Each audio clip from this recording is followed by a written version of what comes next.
soon as I get mine ready and I get in for the time code stamp, sorry. And just so you know, there is Chinese that's going to be said in the show. I have it set up so I can do a quick translation, and I'm going to try to shoot those in when they're on.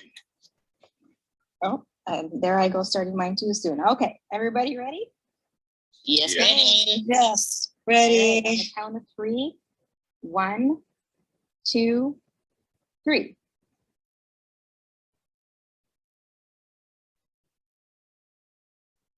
Oh, wow. That just Abrupt. Absolutely.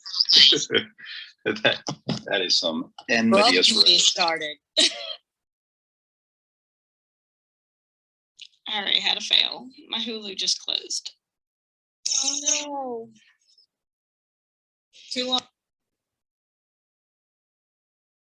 If you are having some bad luck with this, Wow, he looks like a baby here. He is a baby. I mean, even compared to like him and Casper. Well, this was 5 years before Castle.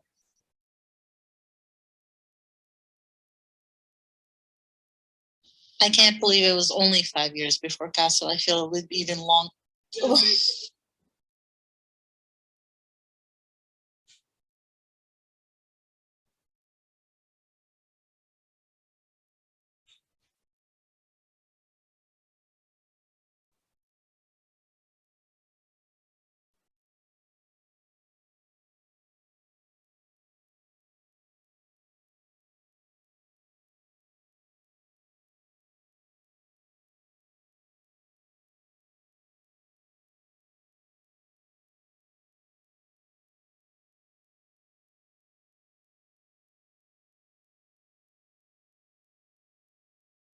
Okay, I should be close with y'all.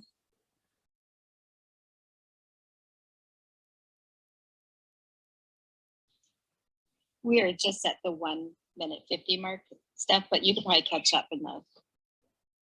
I used the time code. Okay. So Christianity is still going strong 500 years later. Yeah, for now, yes, it is. Oh, just to wait and see. Amen.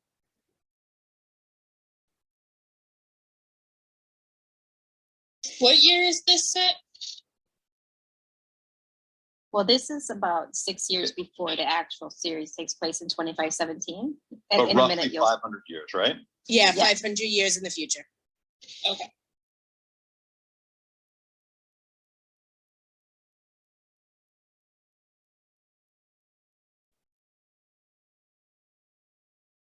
I'll try not to be that person who asks questions and stuff. Yeah, you can ask anything you want, as long as it's not a spoiler.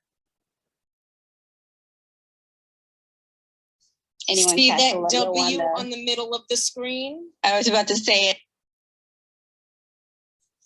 It's the evil conglomerate from Alien.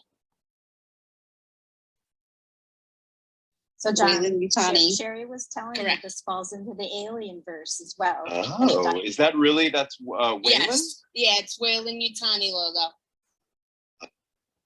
Oh, interesting. Well, then technically those worlds need to be merged on Remarcus.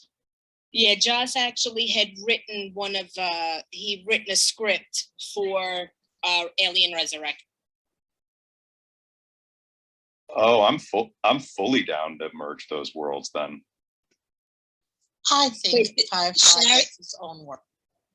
This is in the same world as Aliens? Yes. Cool, I didn't know that.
And all the alliance ships are coming in.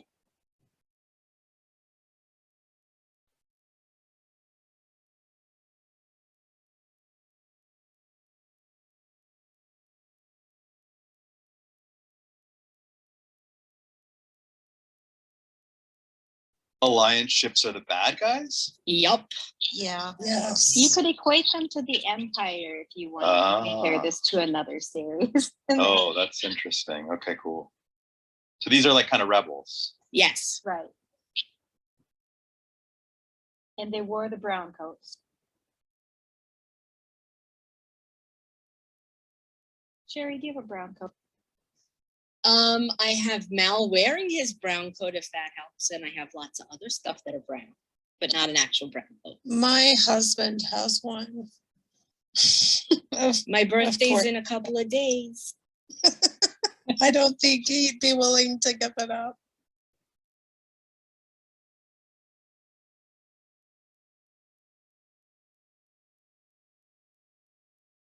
So this show is always, it's silent in space, while all other space shows always have sound. Yeah, that's cool. Actually, Battlestar, I remember when Battlestar came out, that was sort of the big thing. Oh, Battlestar, like everything. And silent. Battlestar actually has a Firefly ship in it. Yeah, but I'm saying like it sounds like this was first actually. Yeah, they were like no. just ahead of their time kind of thing, in a way, when you think about it. I am playing with my dinosaurs right now, guys. My husband has these dinosaurs as well. Like, he's as big of a fan as Sherry, I think. And he's met all the cast members.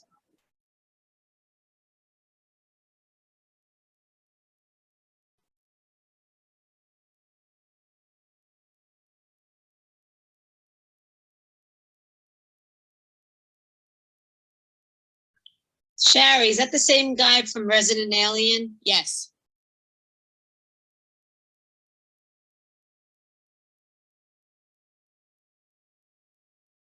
Damn it.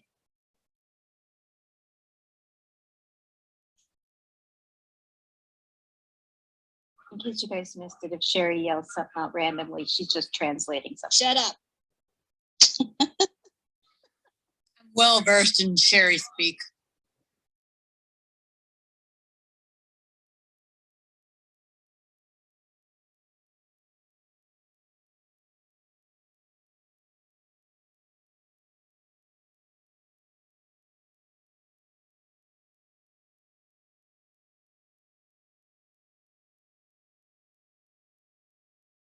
Damn, for 2002, this looks expensive. Looks good, right? Yes.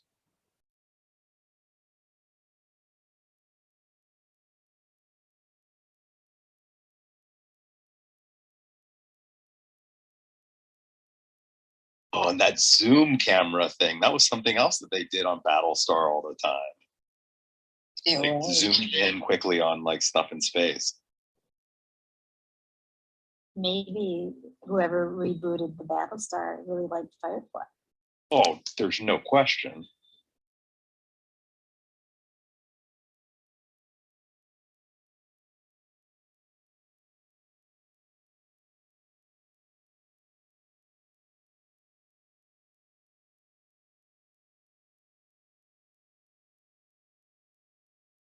Something's wrong.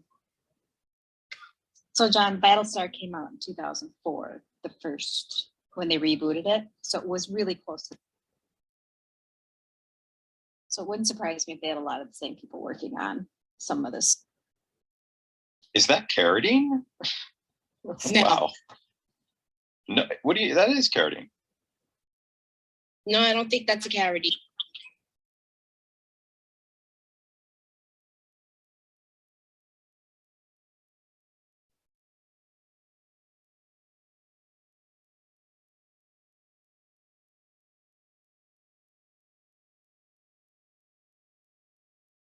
That is Keith Carradine. I'm sorry.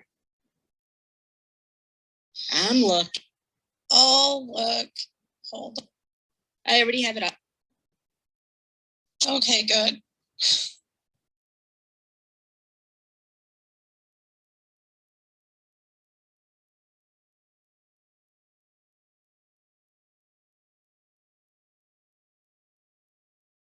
And look at that firefly glow.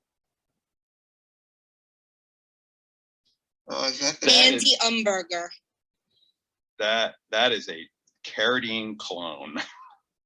Wow, that is a cool looking ship, man.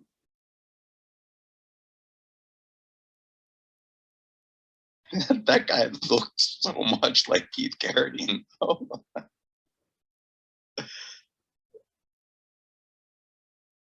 But now I'm seeing it. It's not Keith Carradine. It's cool. So that's a Firefly class ship. Yeah. 03K64FF. And they call it Serenity.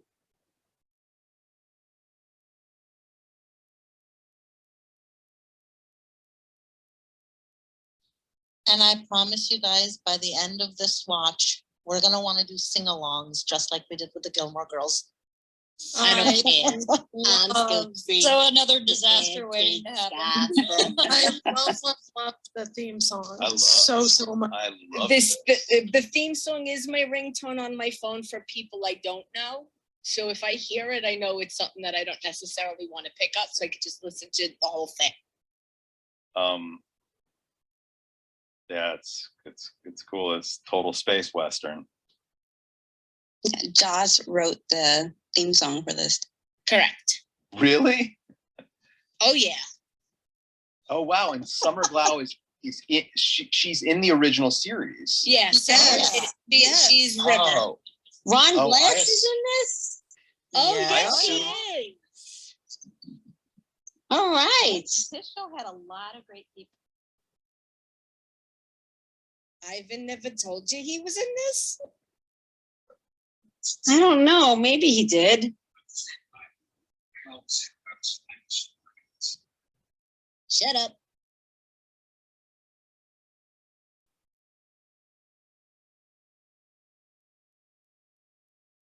They built the ship to scale too, didn't they? Yes, they did.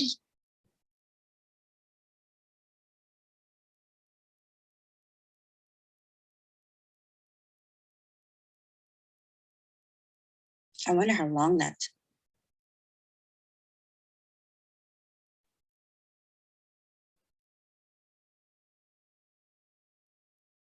I love the sets on this show.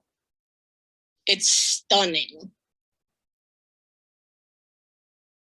There it is, John, in the credits. Joss Whedon wrote the theme song.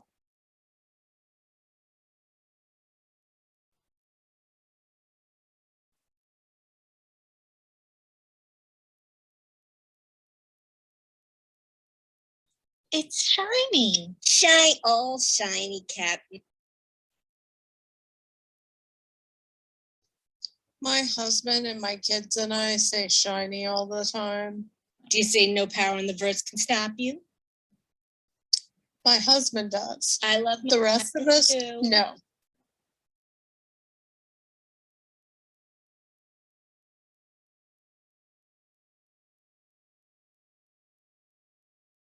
They have Christmas lights.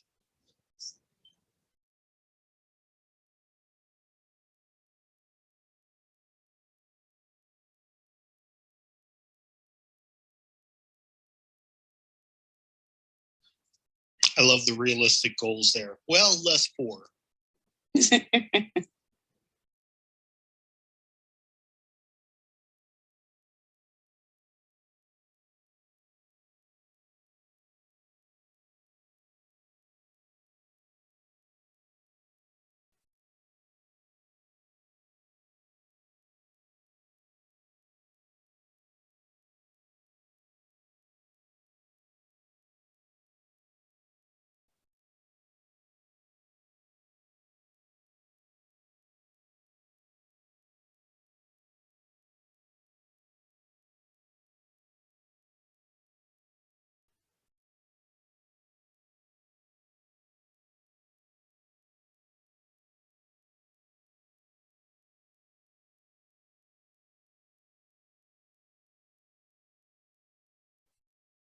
So John, you really just don't know much at all about this show, huh?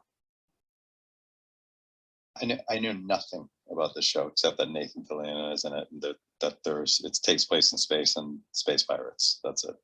I mean, I might even be wrong about space pirates. I love that space pirates is your reason for watching this.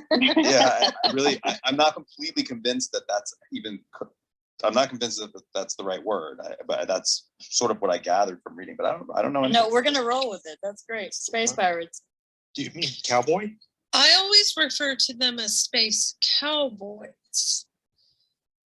Yeah, as I said, I this is what I just gathered from the little research that I was doing. I could be wrong. I probably am. This is gonna be fun. Now notice, this is Aura. She's the one who has the respectable job. Yes, I always found that quite interesting. They originally had Rebecca Gayheart for this part, but she didn't get along with the. Yeah, she did not fit at all. I can't imagine her in this. Me neither. I'm so glad she didn't work out because Morena you is know, amazing. yes, she is. She's so sweet looking as well. Like, she gorgeous. just has, yeah.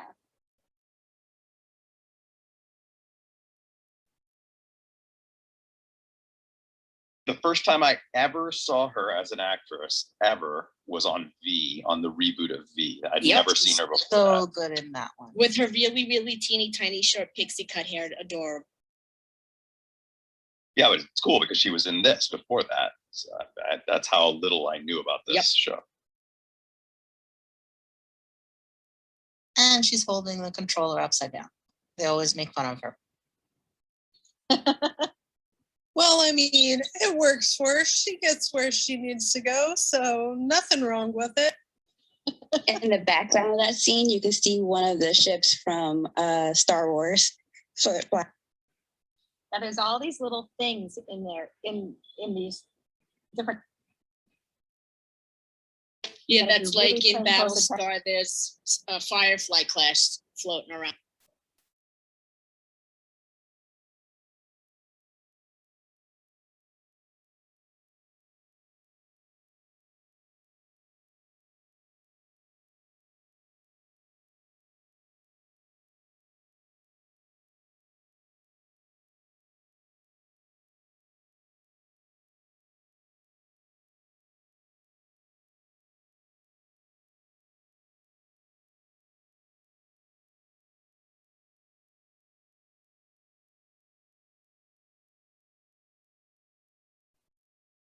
Watch your back.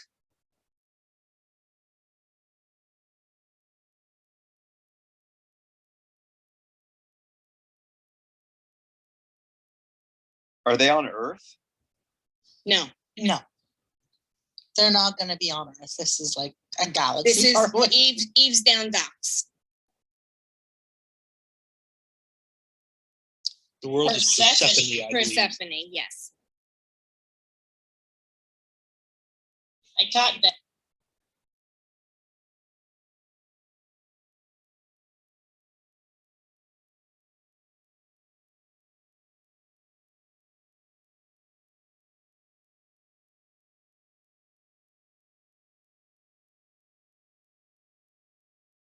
One does not have to do with the other, though. They're Oh, don't tell the shepherd that. eh,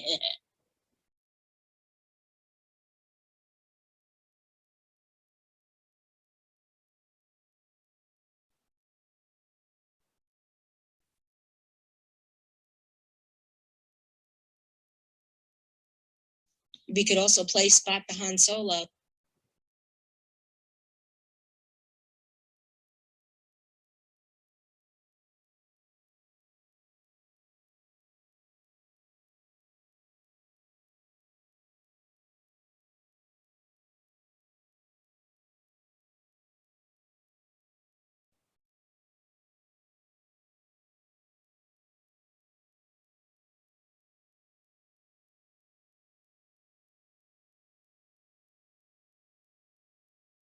I love that little detail, the piece of paper that's got video on. I actually have a friend who had made all of the paperwork. He recreated them.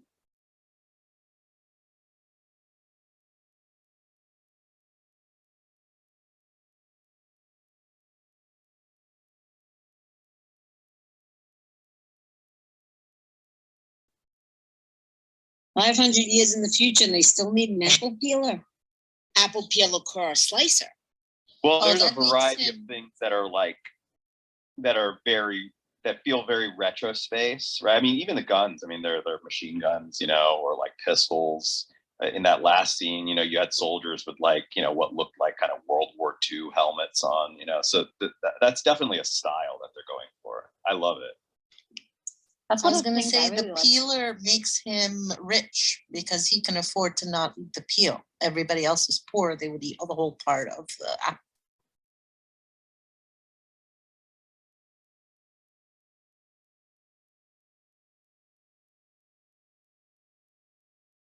I mean, Babsy and I were just commenting on our way back from the dog park about how all of the power lines in our neighborhood are like from the 1940s. They're all just like wooden power lines. They're so old looking, you know. So there's something cool about like that kind of mixing of like modern and old because it's more real. 99% of the power lines here are wooden, but even if they're brand new, they still use wood. And they have to replace them constantly because it's Oklahoma.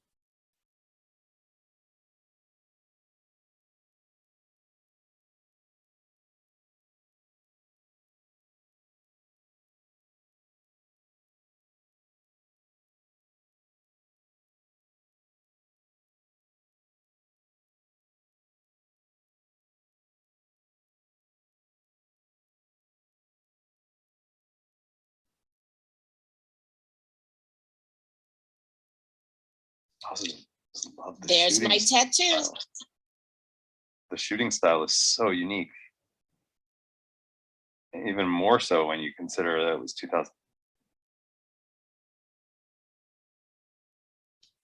Yes, Sherry, I was when I was looking at your tattoo for a while, it took me a while to remember where it came from, and then it's the parasol. That's the parasol. If you were thinking about making a memento out of that, I don't think that there's any sort of rights issue with a rainbow swirly parasol. Exactly. Yeah, it would be okay. That seems pretty fair use to me. And I honestly cannot pick a favorite main character. Like, I love them all so much for different reasons. And I think at the end, everybody's who's new will feel the same way. Exactly. I mean, you know, I'm mine with is, you. is going to be Mal because I love Nathan, but I love them all. It is really hard to pick a favorite. It's a really great cast.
It's been a long time since someone shot it. Yeah, I got no grudge.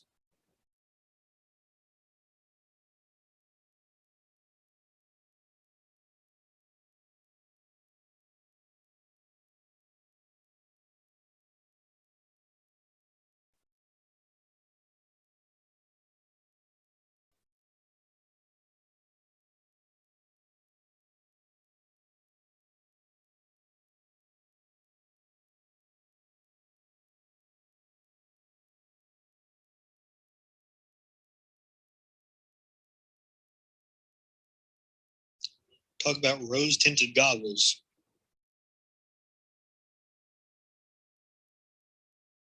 Simon's fancy.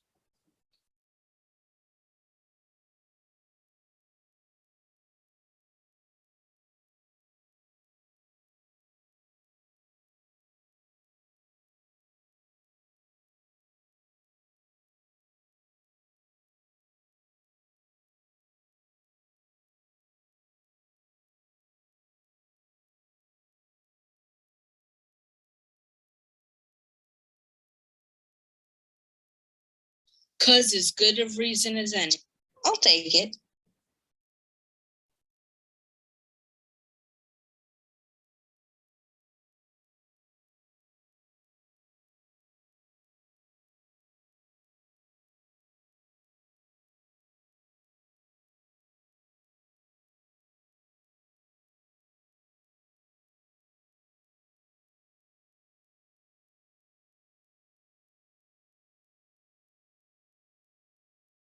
Isn't it cute how the shuttle just fits in?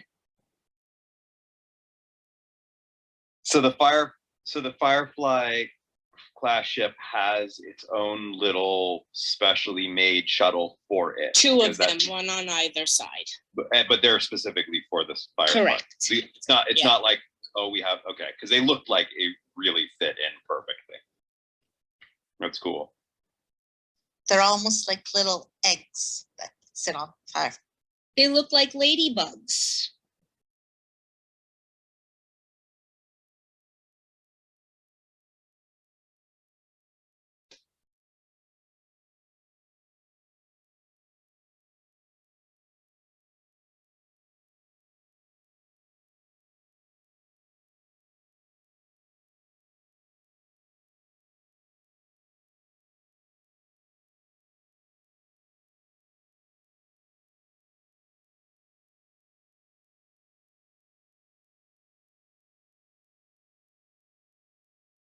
Shepherd is a priest.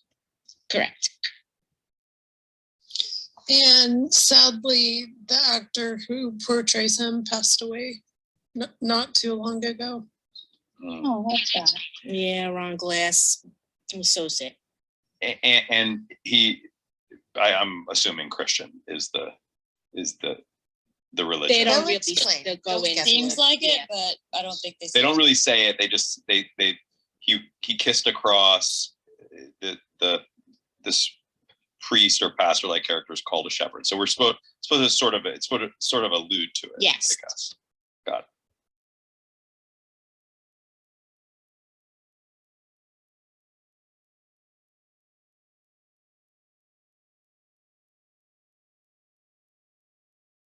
Yeah, he died in 2016 at 71. It doesn't seem like that long ago, but gosh, Yeah. it was. Yep.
Oh, that's interesting.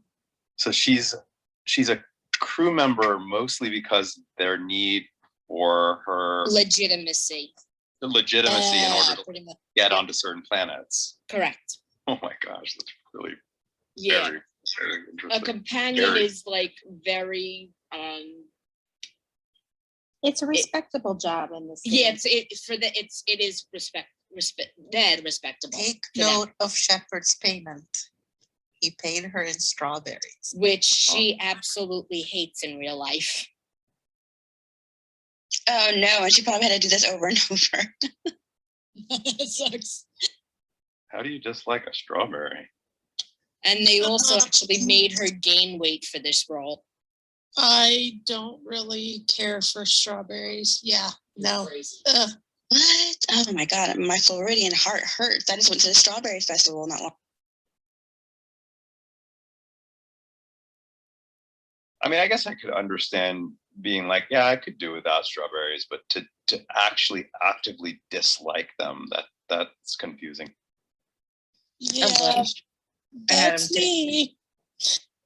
I'm not a fan either. Now you Apparently- notice in the beginning, Mal was, you saw him like kissing his cross.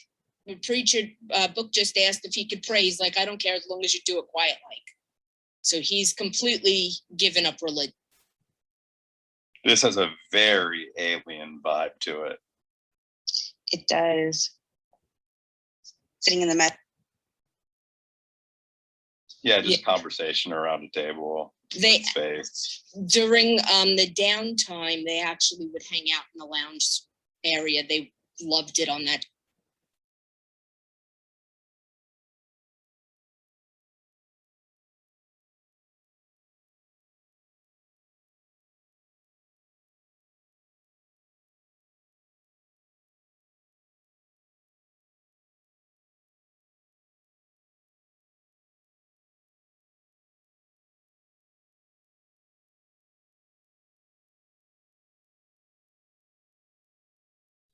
Oh, Kaylee is so adorable. I love her.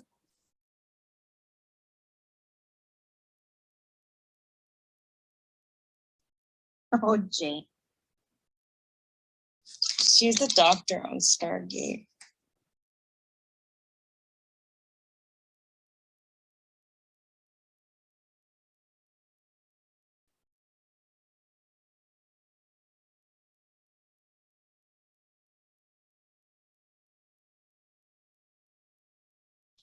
You don't hurt someone I love.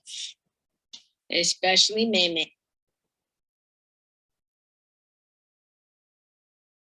That's a pretty nice flex, though, to just say it that simply. Like, just walk away from this table right now.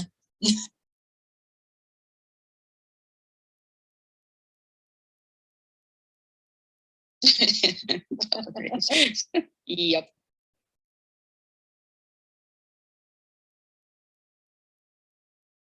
I always thought it was interesting how they shot this scene with these like little quick stops and then starts up. I remember I thought my TV was glitching once.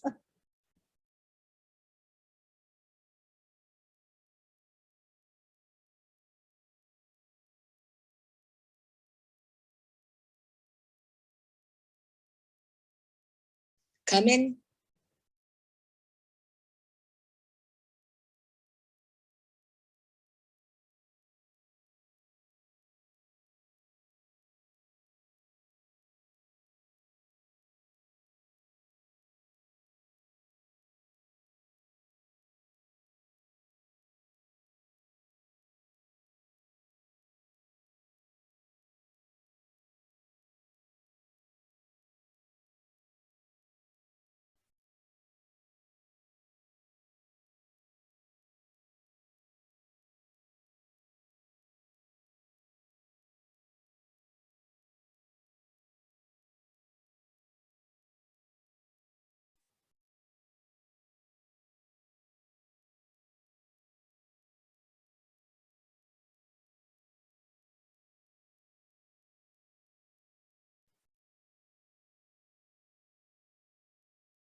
He is a bit of a mystery, isn't Yep. Matt just said a handsome one. My boyfriend.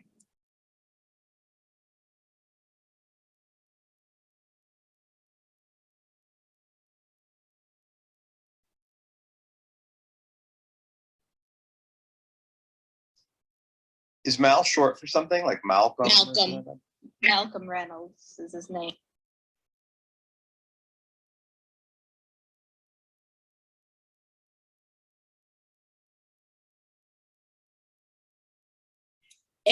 Everyone under the heavens ought to die.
Is there a reward?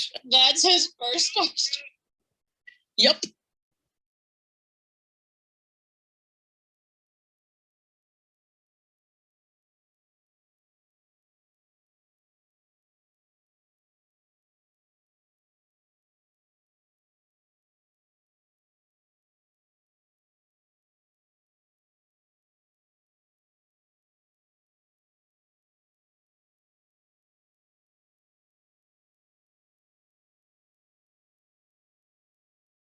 It's an interplanetary whodunit. Yes, it is.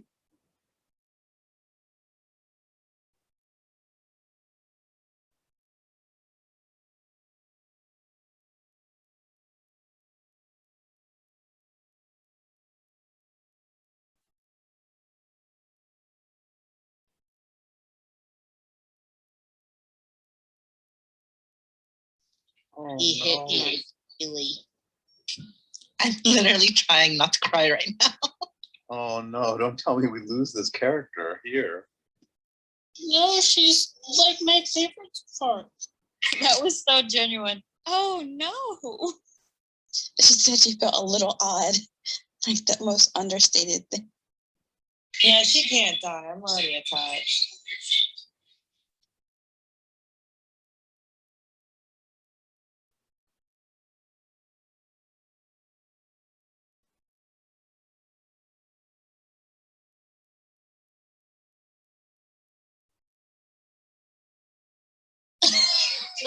You asking me to dance. No, She's so sweet. no. I do not want to lose this character. May, they calling her little sister.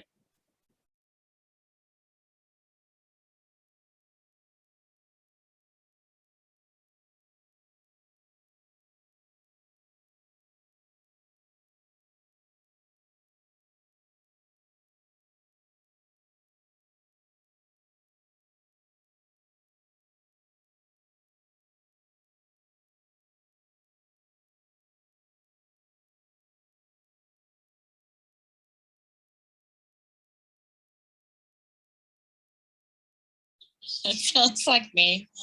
Everybody's so mad.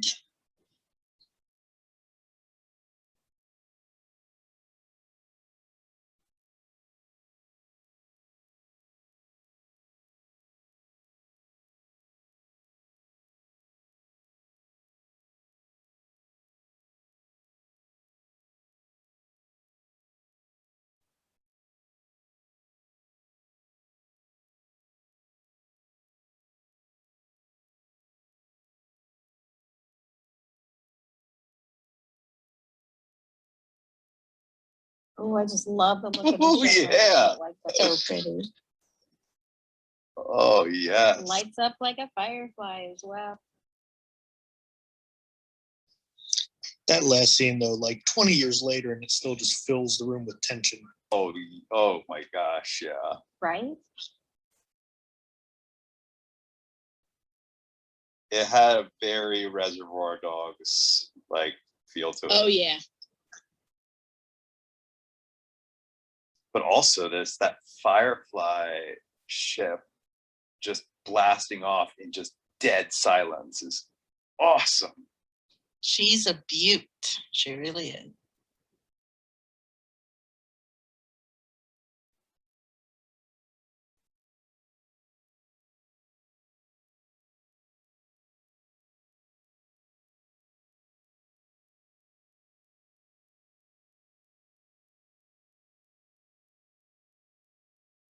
Look at Jane. Even he's sitting there. I was work- about to say the same thing. Even the big old monkey is protective of his little sister.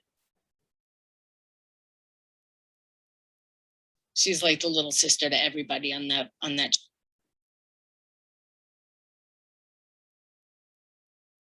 Well, if she survives and she's in episode 2, then it really makes zero sense that they air episode 2 before episode 1. Because then it ruins all tension. Ready to see what's in his box? Just watch. Just Watch what's in his box. Yeah. Dirty, I know.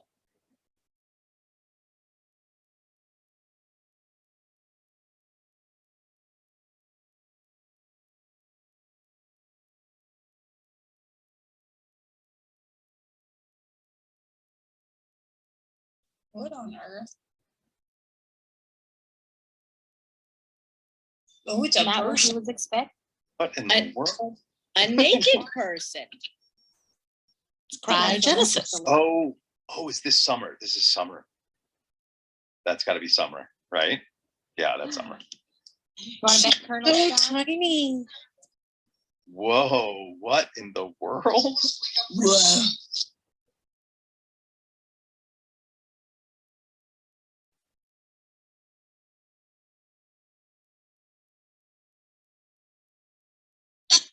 She's scared to crap out of him.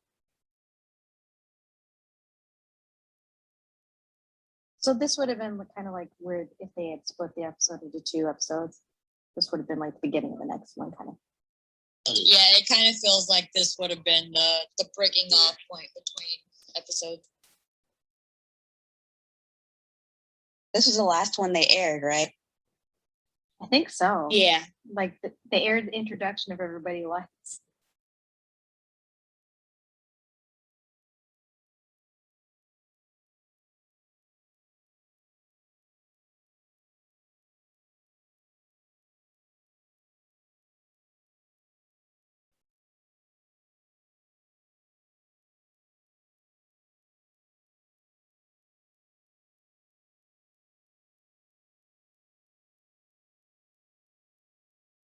Should have led with that, Mel.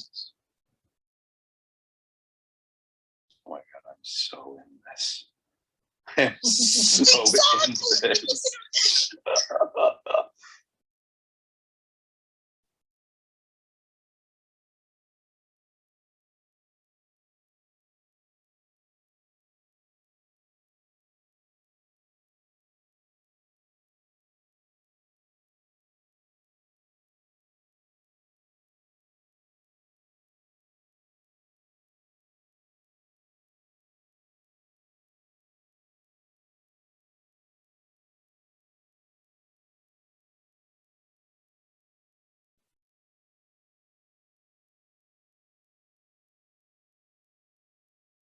What else was she in? She looks so familiar. She did the Terminator, Sarah Chronicle. She's done a lot. Oh,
And all that's so important to know about her character, and they didn't air this first.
Everybody shut the hell up.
Is that the second time he's punched him? Yep. Yep. Yeah. I would think. Punches are a thing in this show now. I'm getting just a good, solid punch to the jaw. It's a Western. You don't see, I was gonna say, you don't really see it a lot in science fiction. It's just a good punch. But sometimes that's what people need, is a good solid punch to the jaw. But that is very Western. I guess that's it. You know? There was also mention of your pirate treasure, John. Mention of what? He asked about pirate treasure. Oh, there we go. Pirates. There it is.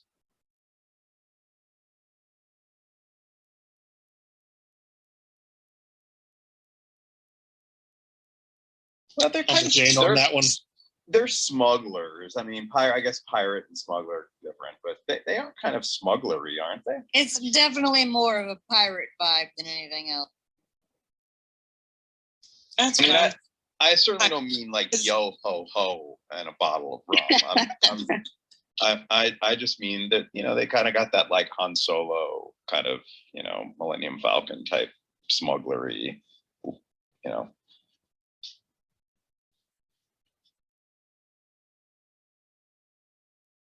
Running from the law.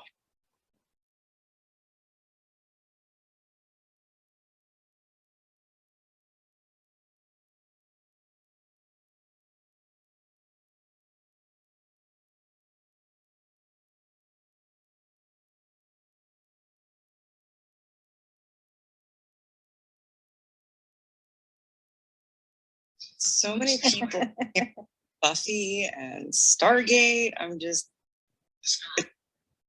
I told you this was going to be right up your people. alley. I knew it was. I'm really liking this already. Yeah, I was gonna mention something earlier about some of the characters from Buffy, but then that would spoil Buffy, so I'm not. There are 3 of them here, though. Right, I'm just not gonna say who they played on it. Buffy's on our next slate, so I don't want to spoil. Yeah, I was gonna say we're gonna get to Buffy eventually, so.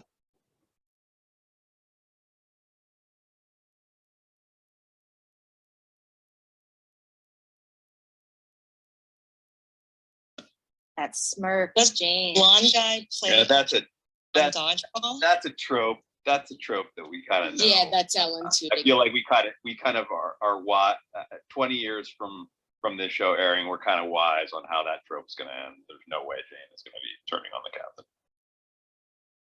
But he's willing to consider it. Was that blonde guy Steve This the is- pirate? yes. Dodgeball? Yes, he was. Okay. And he just said nut. Theme, just more pirate. This is an interesting Ah. theme here. I love that character. Reavers. For those who've not watched this is stuff to pay attention to. Reavers. I want to know what a reaver is. You're gonna find out. What kind of ship is that? What's the class ship of that? It's a reverse ship. It's a reaver ship. Ooh. You don't want to know what reavers are. Ew. Nobody wants to know a Reaver. Ugh.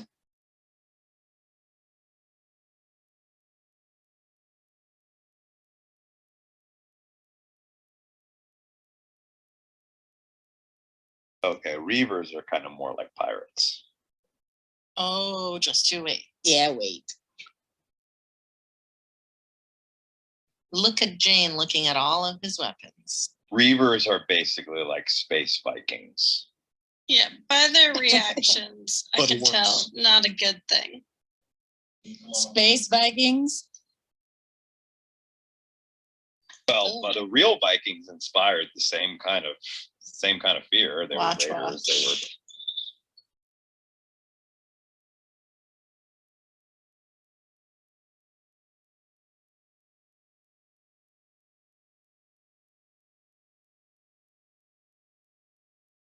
So I'm guessing these aren't human. Oh, jeez. Yes, No, no. It seems like these are just savage humans. They are savage humans. Humans, yeah. I never So thought far, my sense is find that out my sense is that this is a universe that doesn't really have like your classic alien Federation type thing. It's not like Star that's Trek. no. It feels- It feels a little bit more. alien. And It what feels a they little bit more like The Expanse. Yeah, what Zoe said was they'll rape us to death, eat our flesh, and sew the skins into their clothing. And if you're very, very lucky, they'll do it in that order. Oy. At some point, they were talking about how all these planets were terraformed and were on the dinner, and they just send people to live on them. Right. That's cool. So these Yeah. are all human plantations. All human colonies. Yeah. Yeah. It's very similar. It sort of feels like the Expanse, but like much further into the future. I love The Expanse. What a great show. I hope they bring it back.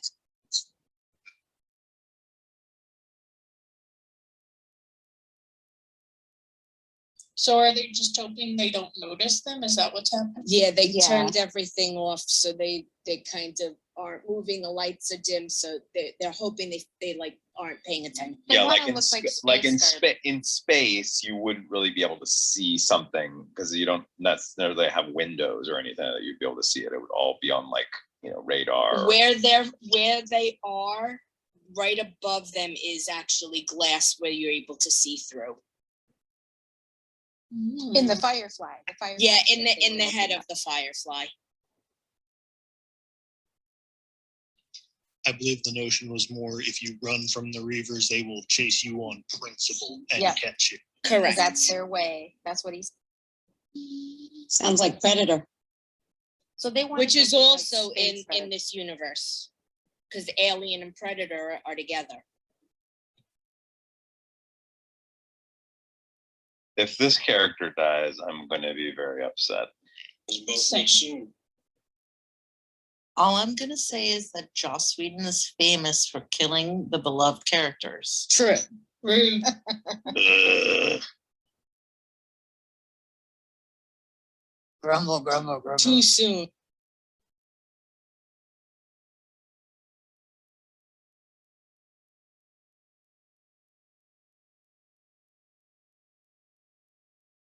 So, Latino man.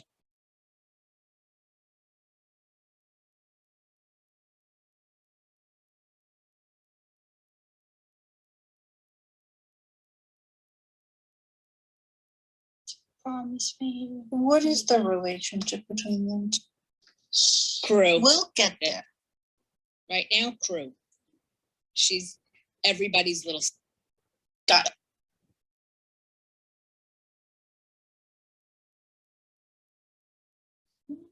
Yeah, don't imply things, Charlie. Yeah.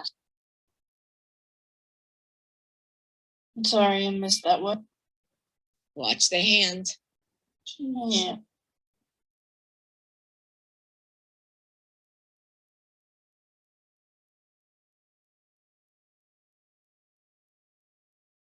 Oh no. I think we're gonna lose this character, yeah. No. Oh, No, Charlie, I said, don't imply things when you said what kind of relationship do they have? but it's also that I feel like the summer character, the river, I feel like that energy kind of is replacing this Kaylee energy. Like she comes into the story just as Kaylee's leaving. So sort of filling a vacuum that like, I mean, unless I'm wrong, unless Kaylee somehow survives this, but it does not look like that's going to be the case. I'm annoyed.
I'm actually very mad.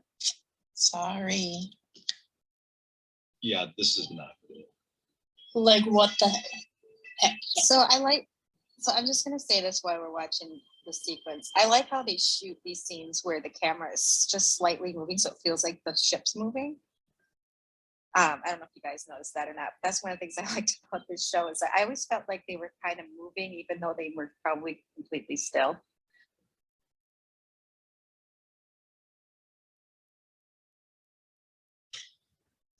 Wait, hold up.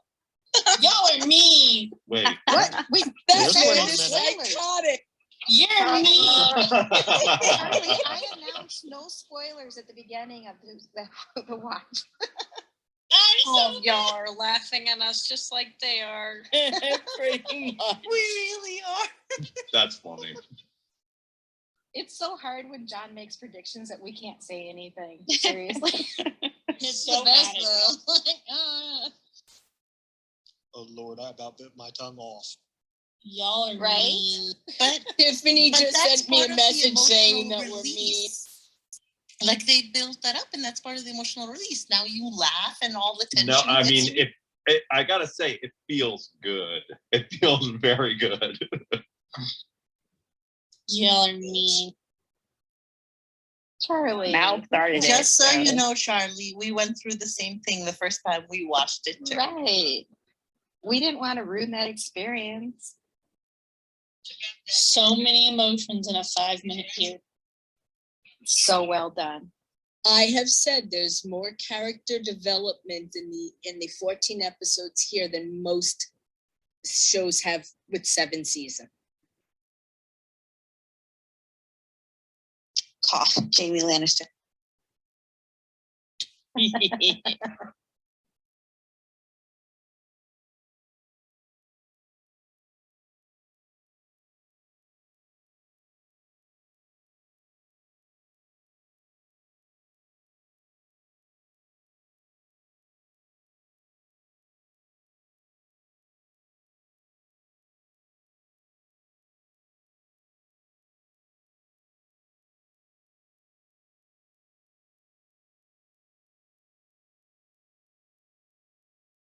It is her turn.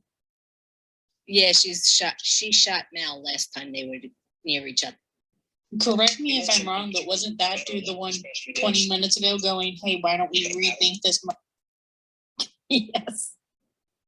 Well, it wouldn't be murder, it's just payback because she shot him first. Exactly. Yeah, turnabout's fair play. You shoot me and I have an opportunity to shoot you later, you're gonna get shot.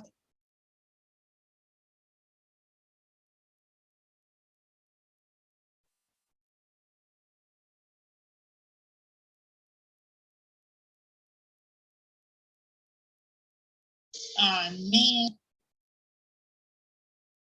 That's not good. Now we're on the planet Whitefall.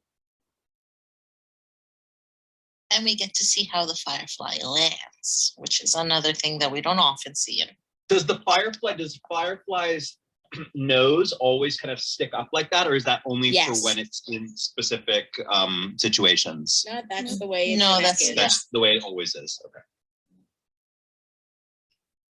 It's such a good-looking ship. I think it's a pretty good pilot for a little budget show back there. Oh, this is easily one of the best pilots that I've seen. I mean, it is so good. This is up there for me. This is up there with like Lost. I love it aired at the end. I mean, that's what I mean, it's sort of shocking, you know? And I'll tell you what, that whole little thing there with her dying, like, I mean, if she's in episode 2, that's completely ruined. Right. Begin to understand. I mean, and not just episode 2, they aired this episode last. So we saw her there the whole season. Yeah, we saw it as if it was 11. Also, when they aired it with the view of River in the box in the promo. So they were like, okay, people already know what's in the box without having to watch the episode.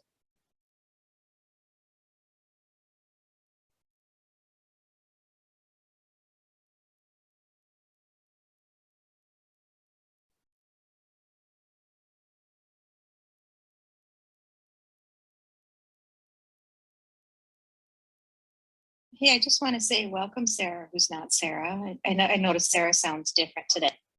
Thank you. I kept asking who that guy was that wasn't Bob or John. I'm new to it. Hi, Sarah. Hi, Sarah's other half. I'm the Firefly fan in the family that made her watch this previously. Brown coats unite. Good job, and thank you. Guess So I I made him watch Gilmore too, but he didn't join in on us with those watches. But those were every day, so it was understandable. Well, there's a bit of a lull. Are we only doing this on Thursdays, or do we have 2 different days? Mondays and Thursdays. Ah, crap. I might not be able to join Mondays. Okay, that sucks. Okay. But we might do an extra one like in the morning or something, so you'll catch that one. Yeah, me and the internationals are all. I got you, babe. we're all on the same schedule. See, now I love this. Here we got some people on horses now. Even though it's a space western in the future. Anytime that Nathan is riding a horse, it's always the same horse. The horse's name was Fred.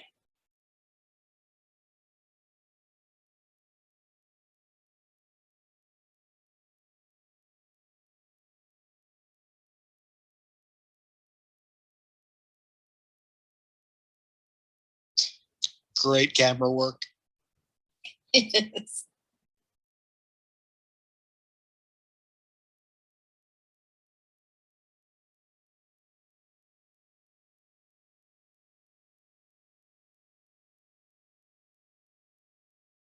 So John, one of the reasons I find this pilot so fantastic is because before it's even like 2/3 the way done, you really care about characters so much that you kind of forget that it's a brand new show.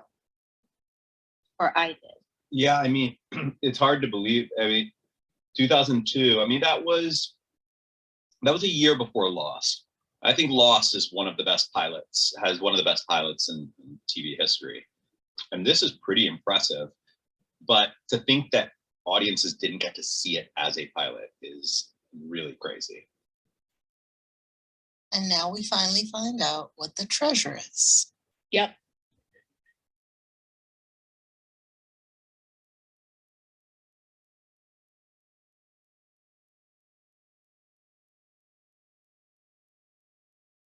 It'll fill you. Man, if that thing will feed a family for a month, man, she just ate like 3 weeks worth with that one bite. Yep. That's gonna give her that's gonna give her some serious heartburn.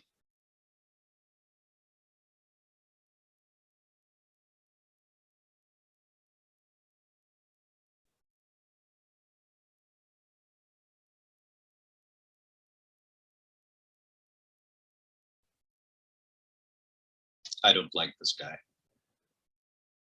What? I don't like Total Total. People gave it away. I don't like him at all. I'm not gonna go.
So for Bye, those of Two you- Fry. For those of you that watched Castle, if you watched multiple seasons, there's one season where Castle dresses up for Halloween, and he dresses up as Captain Mal. Season 2, Okay. episode 9, I believe it's called Vampire Weekend. Yeah. I remember when I saw that. Really kind of quick.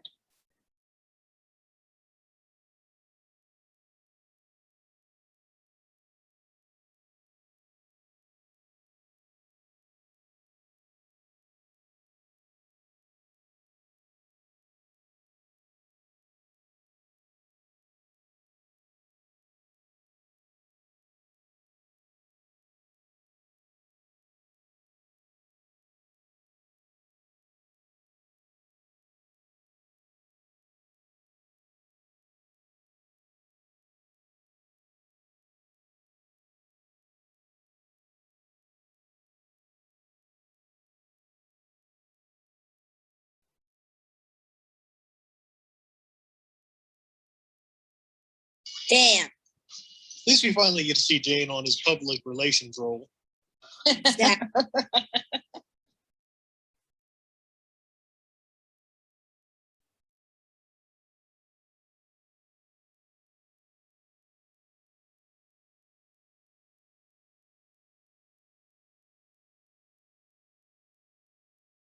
Okay, so now I understand the Space Cowboys part. It's a space western, see? I was No, totally not on board with the Space Pirates. And the thing with entire the horse show, always just- made me mad. Not the horse. I Shoot was her, literally don't gonna shoot the say more horse. people objected to the shooting of the horse than any of the other men. I mean, really. I mean, the horse did nothing. The horse didn't ask to be there. He was in the wrong place, wrong. Yep, I did a job. I got nothing but trouble since. I do a job, I expect to get paid. And the Reavers are back. Now we got some Reaver. Now some we got the Reaver. action. Oh my gosh, what kind of awesome flip did that thing just do?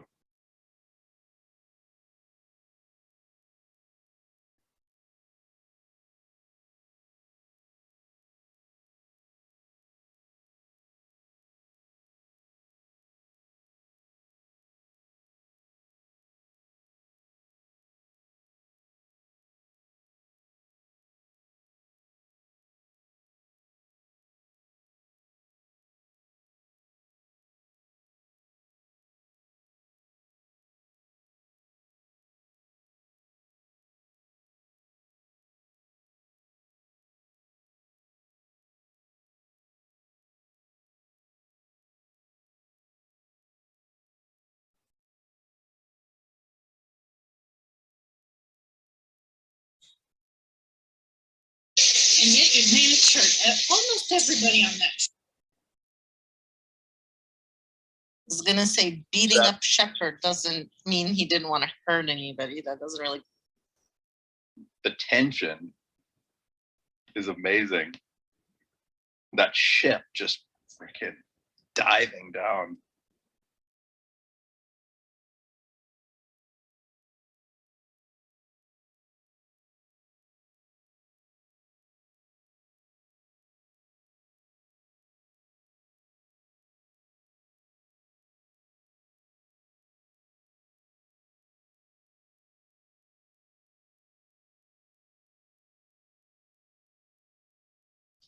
Doctor's gonna die. Doctor's gonna die in this episode.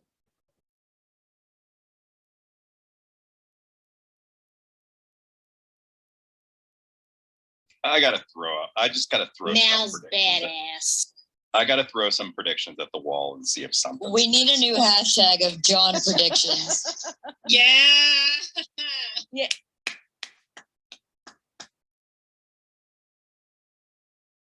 So proud. Jane is mad that he missed the shot himself. Yeah, there was no talking or anything. You walk in, shoot them, and move on. Reavers are. Reavers are coming. Hashtag John prediction. Just dump it. Just dumping them out the back. Hey, you do what you gotta That was do. amazing. Well, you know, the Reavers do need things to patch their cloak. Gross. These Reavers better not disappoint because they have built these guys up. We're in big trouble. Or girls. There might be them. I'm imagining there's probably some girl Reavers out there. I'm imagining a murder hornet situation where everybody was scared for no reason. I For think the we see this record, thing. the murder hornets haven't gone away. There's plenty of reason to be in.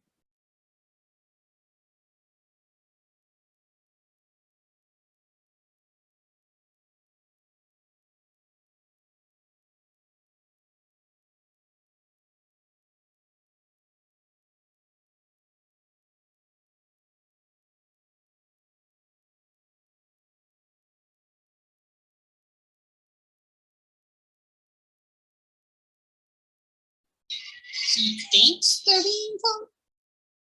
And Yeah, you it can just see doesn't like the wanna- size differential. I the mean, Firefly's that thing tiny. is massive, and I just love the plumes of smoke just coming off the back of that thing. One of was just the thinking engines about is that. blown off.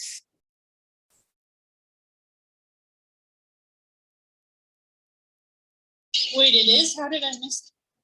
Not on Serenity, on the other one. It only has one engine. Oh.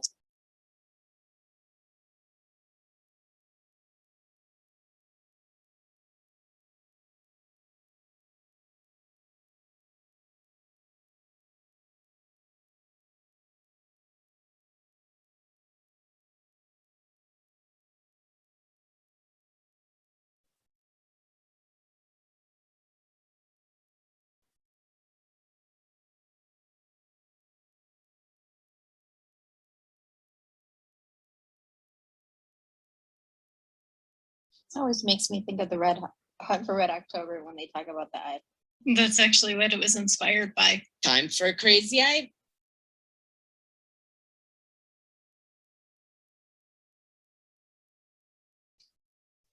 I feel She's like like, Dave "I'm knows telling what you what-" half those words meant.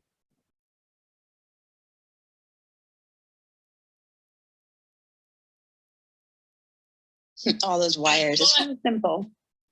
Yeah, real simple.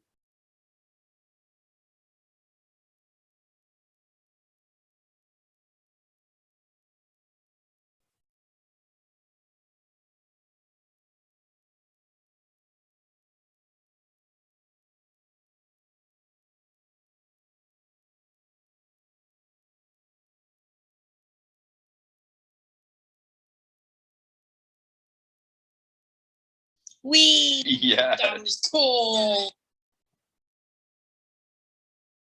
I love that. Here's something you can't do. That was freaking cool. Not bad, huh?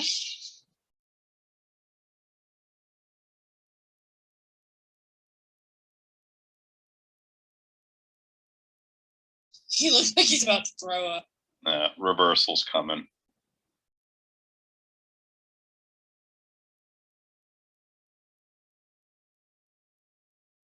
Notice his hand is not on anything. I was wondering. Yeah, why is he doing that? Because Were when they it gonna was CGI something in? when it was originally filmed, it wasn't in the scene. So he was pretending, but now that it's a bigger ratio aspect, you see that he's not holding on to it. Oh my god, that's hilarious. hilarious.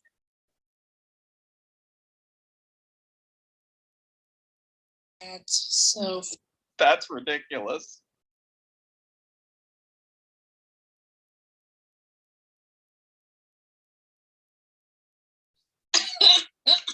Oh, wow. Work.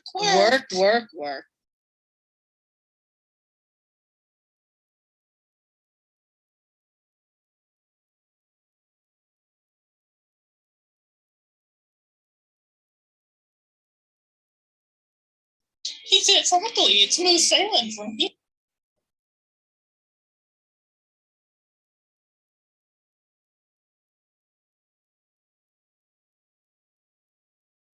The whore and the preacher are friends. Cool. Kind of a Mary Magdalene feel to it. Yes.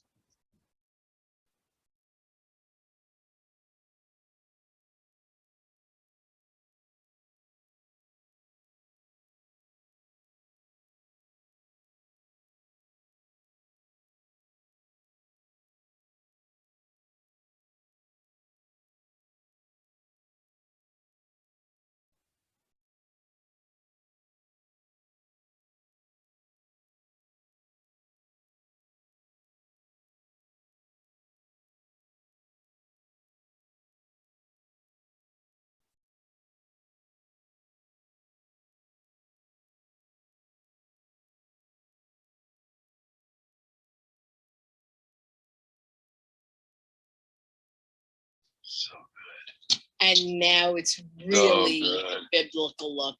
Yeah, so good.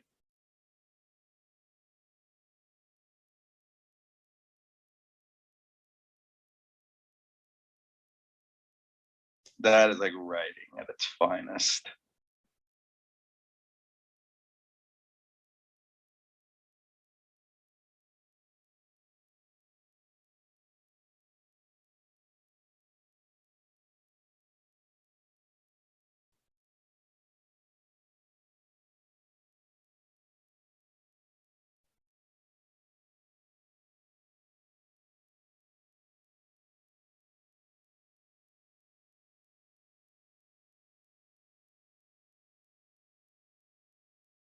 Why wouldn't she think that? It was her brother.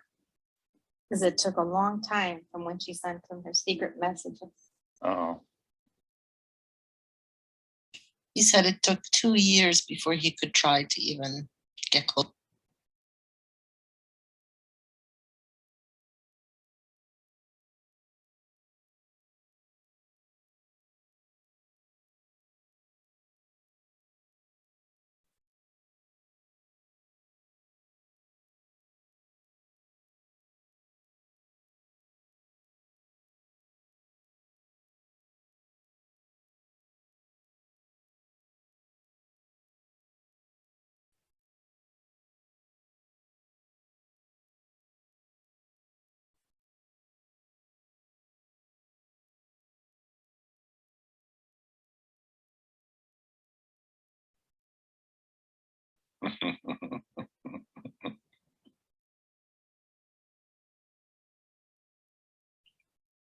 Their relationship is like just so strong out the gate.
I cannot imagine Neil Patrick Harris in that role. Not at all. What? Yeah, Dum yeah, dum dum. Yeah, the doctor. Whoa, that was Yeah. amazing. yeah, NPH actually auditioned for the role of Malcolm Reynolds. Wow. So we've met our Um, 9 main characters. Live up to your expectations, John? Far exceeded my expectations. That was amazing. I mean, I expected that I was going to like it, but I didn't expect a 2002 pilot to look that good. I really didn't. That was impressive. The writing's of course amazing. I mean, I know Joss's writing, so I knew that the writing was going to be good. That's timeless. That's not going to change. But I was just so surprised by how much it looked like a feature film. Yeah. Like Yeah. all the beautiful. VFX and just like the camera work. It was such an interesting personality the show has. Like not just from the writing and the characters, but just like all of it, the colors, the world, the camera angles, a lot of really cool stuff. I mean, I'm so in it, and I'm just absolutely baffled at the idea. I'm trying to imagine what it would be like to watch this pilot after you've already watched a bunch of the series. It just doesn't, I can't even really imagine it. It's so weird. It's such a pilot. It's such an introduction to these characters.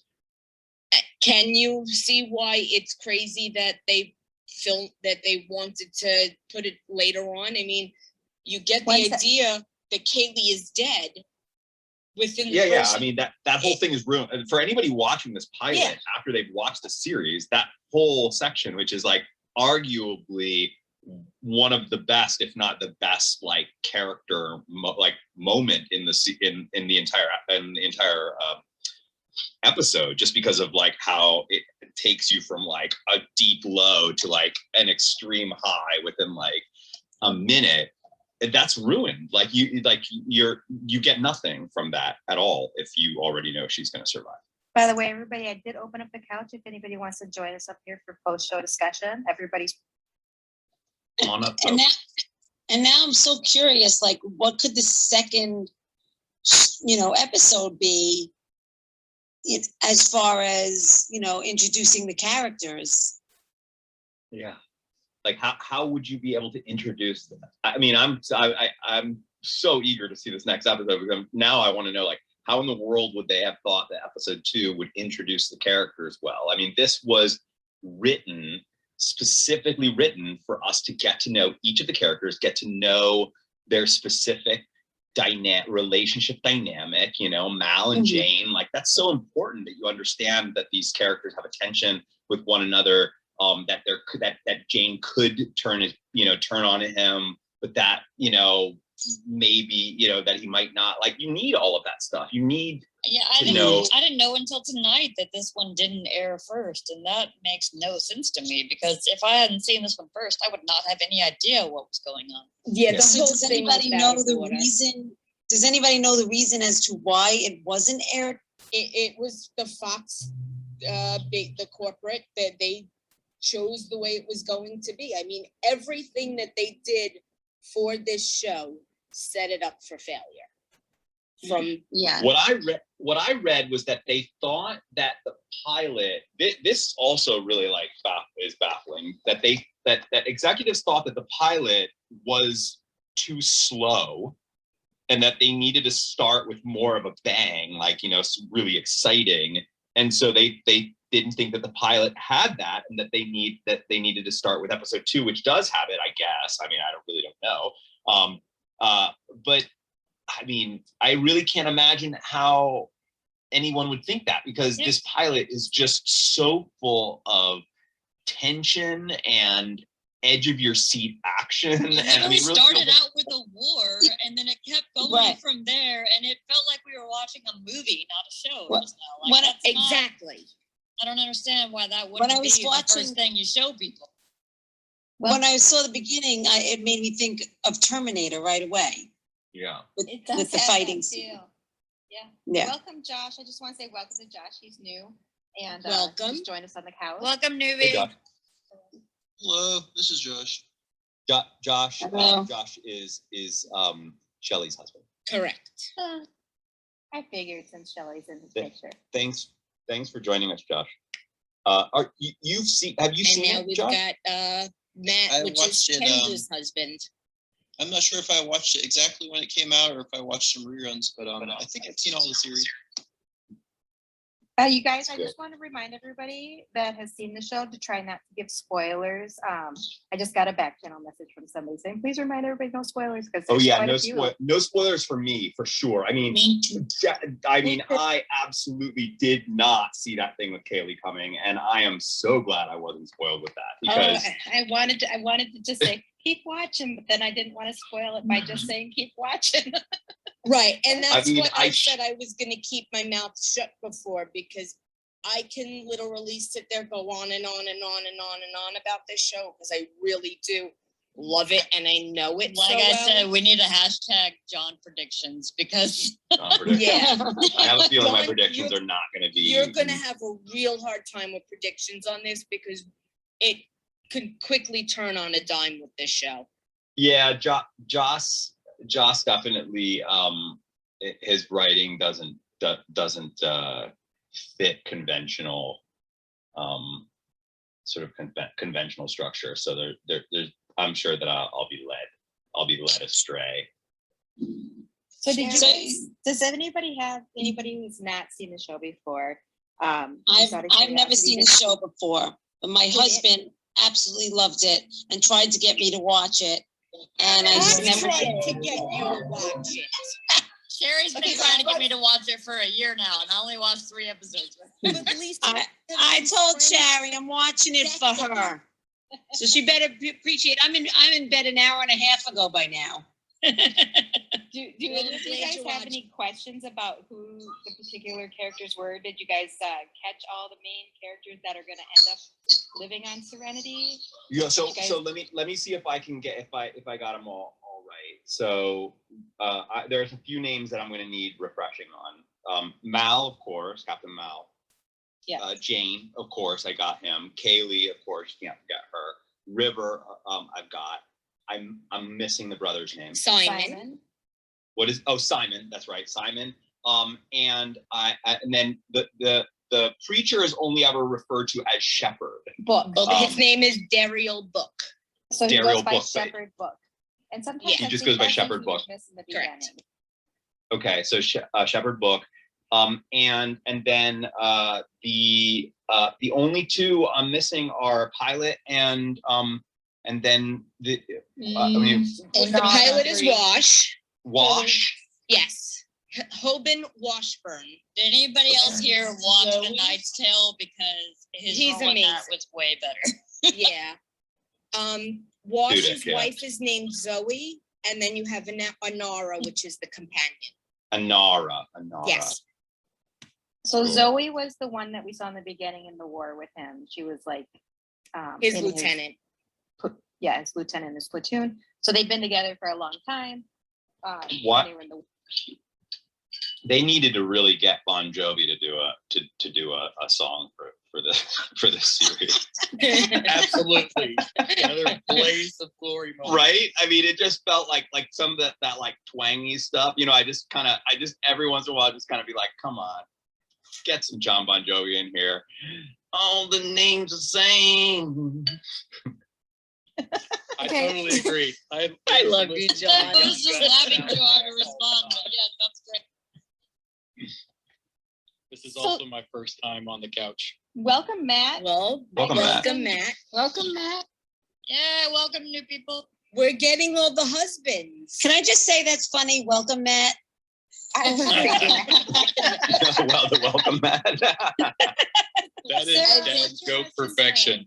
My husband's name is Doug. I think next time he has a Clubhouse account too. I just didn't think that we could both log on or just one of us be on the couch. I will say it can be difficult if you're in the same room with your clubhouses because sometimes they can cause feedback against one another. That's something that Babsy and I have noticed. Yeah, I think that we would probably either do it and one of us would just totally turn our volume down just so that we're present.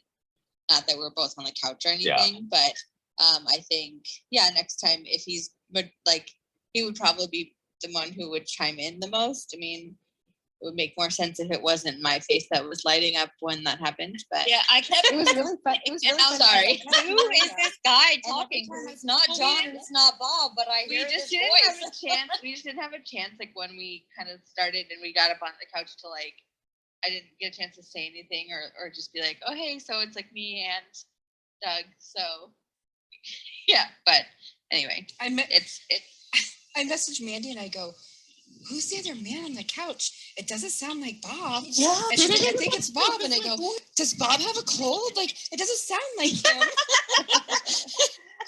So Doug and Matt and Josh, you guys are all new to Marcus, obviously.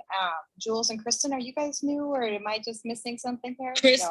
No, Kristen's Jules been around for a while. Jules has been around. You would know her Changed. in our Discord. She's been around for a bit. That's right. I've bad been with a it. member of it for a while, but this is the first time I joined and tried to do the couch thing because as soon as Kendra told me that you guys were doing Firefly, I was like, oh hell yeah. Awesome. I mean, it's weird, but anybody else here who's watching this for the first time already a little bummed that we only get one season of this? Yes. Totally. 100%. I mean, 100%. I mean, this first episode, I'm I don't know if I'm going to be able to deal with just only what I'm seeing here on Hulu. That's what kept me from watching it actually, because I only knew it'd only be one season, so I kind of just put it off. But They only did one season of the show? Yes. They got canceled. It's kind of famously canceled early. It's one of these shows that's famously canceled, even though it has this massive following of fans that are forever going to be upset at the fact that it was canceled. Yeah. 14, well, I know there was a movie, right? 14 episodes. There was a and movie. One full-length feature film. Yeah.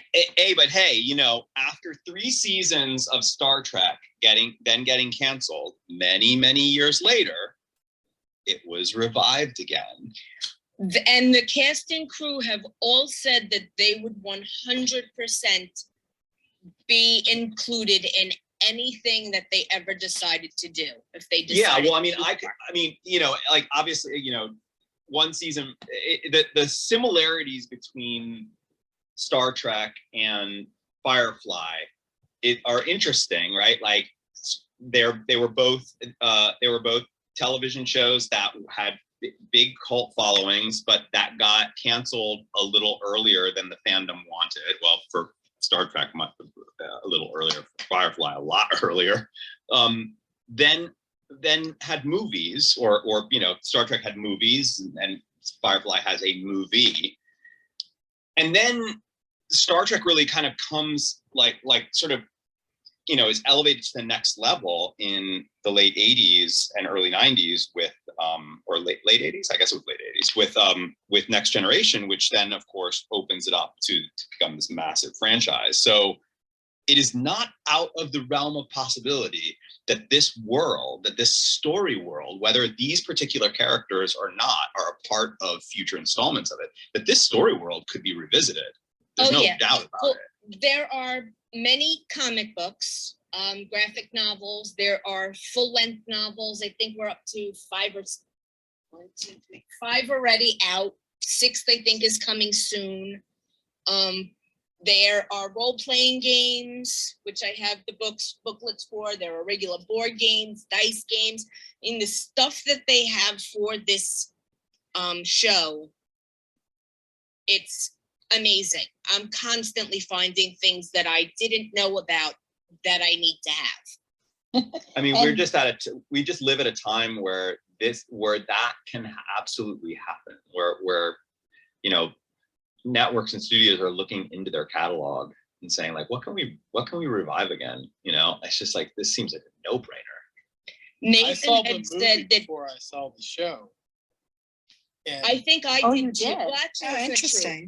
yeah, I was at Blockbuster just trying to find something, and the cover art grabbed me, and I read the back, and I watched the movie, and like a few minutes into the movie, I'm like, this seems familiar, and then I started to remember seeing commercials for the show, like 1 or 2 commercials, and I'm like, how is there a movie? I remember, has this show even aired yet? Like, because I remembered seeing the ad, but never actually seeing the episodes air on TV. There was about 2 or 3 years apart from when. I had only seen maybe 2 or 3 episodes because it was hard to find it because they were constantly changing days and times. So I remember watching the movie, and then I went back to the show because, like they do on Castle, there are a ton of inside jokes, references. It's really funny.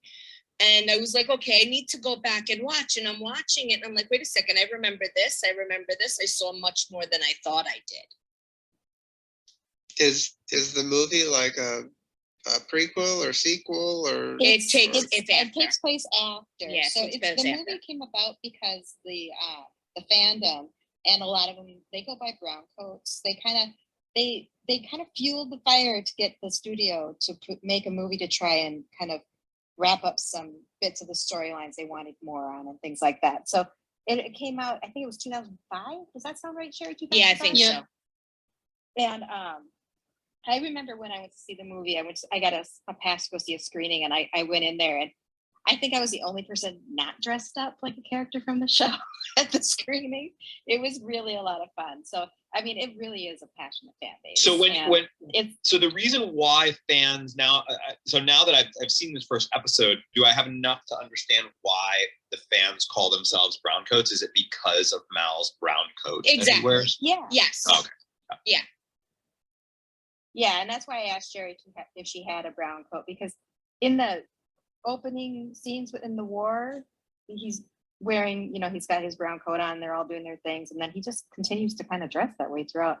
Were the rebels called that, Sherry? And I can't remember. Dirt Devils. But they do. I think we kind of dubbed them the brown coats, but I think they referenced them as Dirt Devils. It was a nickname, but that never really picked up. That was considered more of a derogatory term. Got it.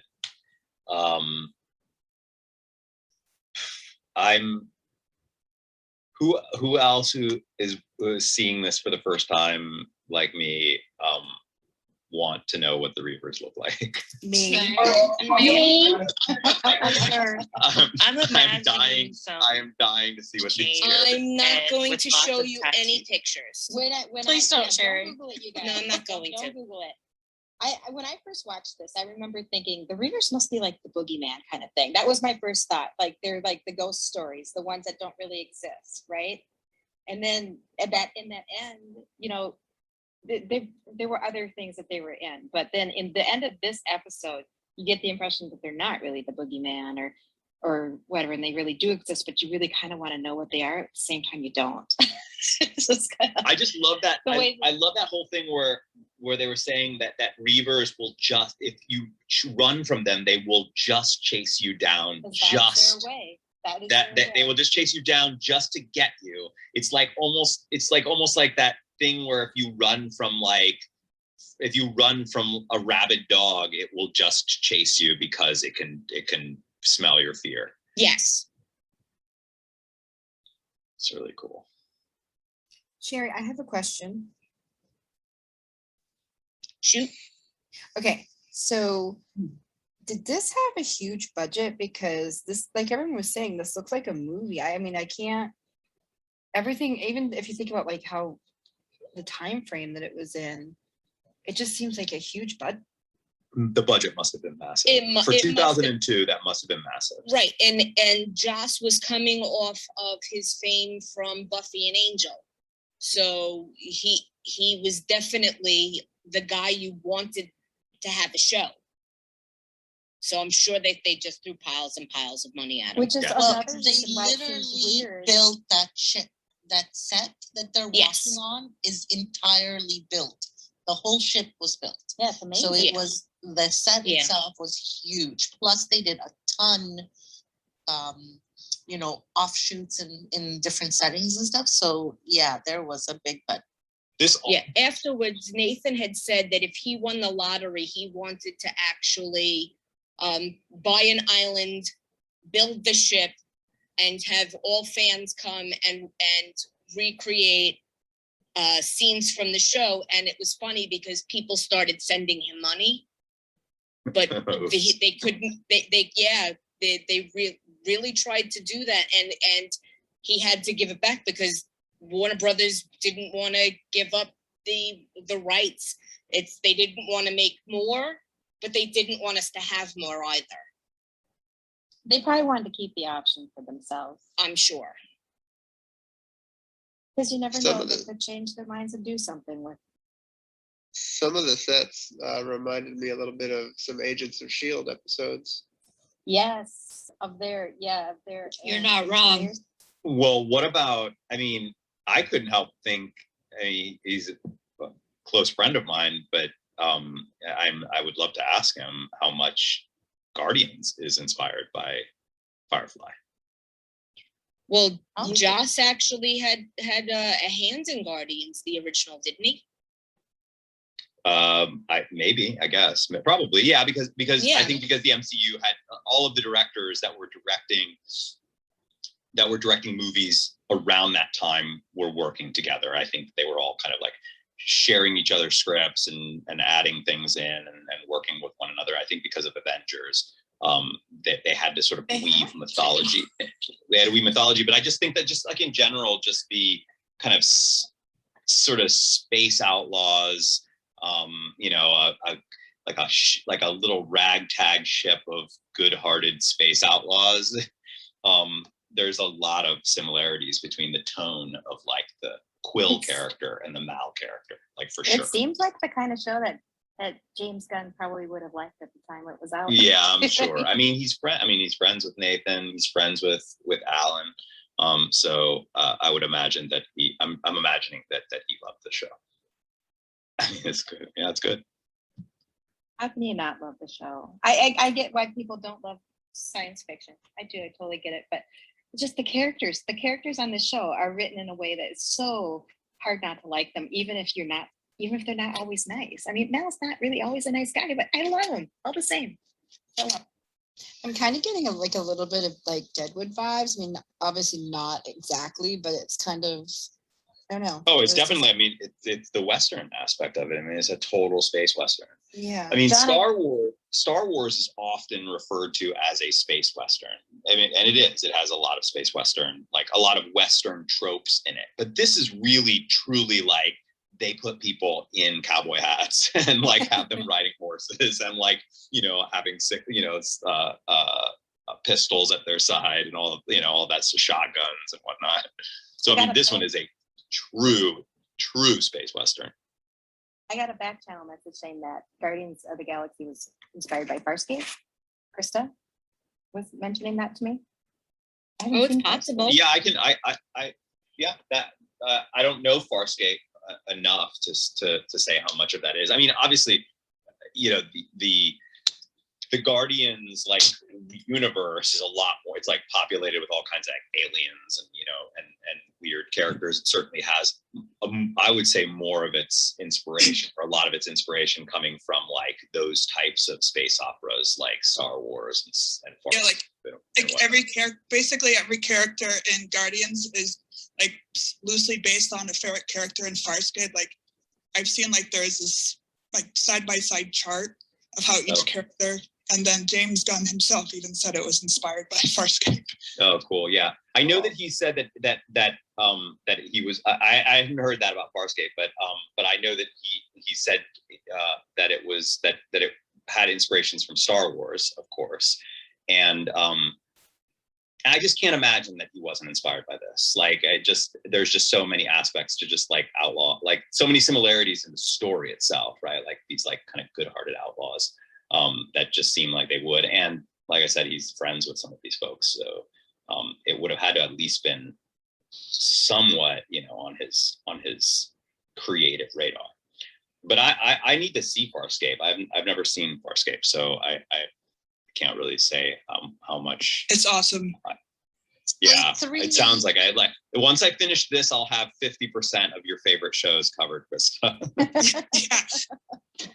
Now, I know we were talking about Castle before and the episode where he dressed up as Mal, but there's also in season 5, episode 6, it's called The Final Frontier, and that entire episode is a rip off of Firefly. Complete jokes, amazingly funny. That's probably my favorite. If I were to like merge worlds, I would say that like a Castle episode that references a piece of storytelling wouldn't technically mean that they were in the same world. That would be just like our own normal world. They're just referencing a piece of fiction. But the idea that Waylon would be actually canon in Firefly does mean that like in my mind, it does mean that the Alien universe and the Firefly universe technically are merged. Like, I mean, I know, Mary, that you were like, no, it should be its own thing. And like, maybe that's the case. Maybe it never comes back again and we can kind of forget it. But now that I've seen it, it's hard not to unsee that, not for me to not be like, okay, well, if Waylon exists in this world, then it exists in the Alien universe. Yeah, and let's just watch it all the way through and then decide. Our voice of reason, Mary. I can tell Mary's like, everything Mary does not want to see this get merged with the Alien world. Because I don't watch Alien. Like, I will never watch Alien. I will never watch Predator. Those are not my type of show. That's okay. You could still hang out in the more lighthearted part of the world. I think that story worlds, they're genre agnostic. Like a story world could have multiple stories in it, and some of them could be like horror, some of them could be total like comedy, so as long as like there is actual narrative tissue that connects, that like canon tissue that connects the actual worlds where these stories take place in, then technically they are a part of the same world.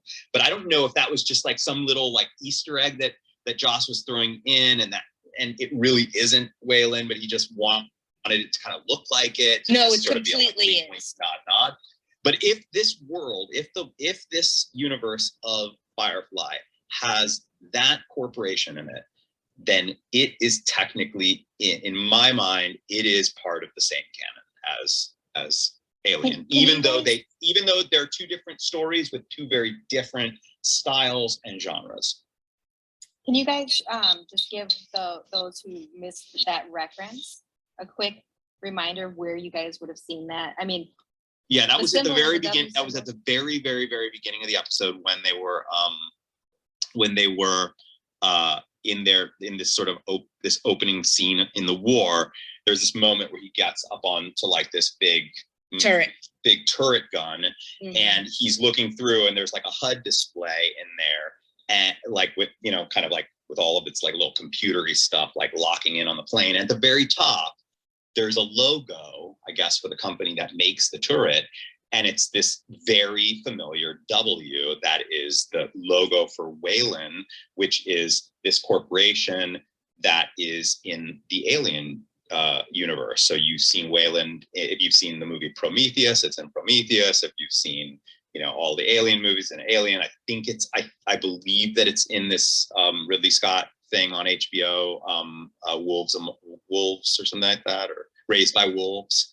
I think that Wayland is in there as well. So if we're to believe that turret was made by that same corporation, then that corporation exists in this world, and technically it's part of the same story landscape.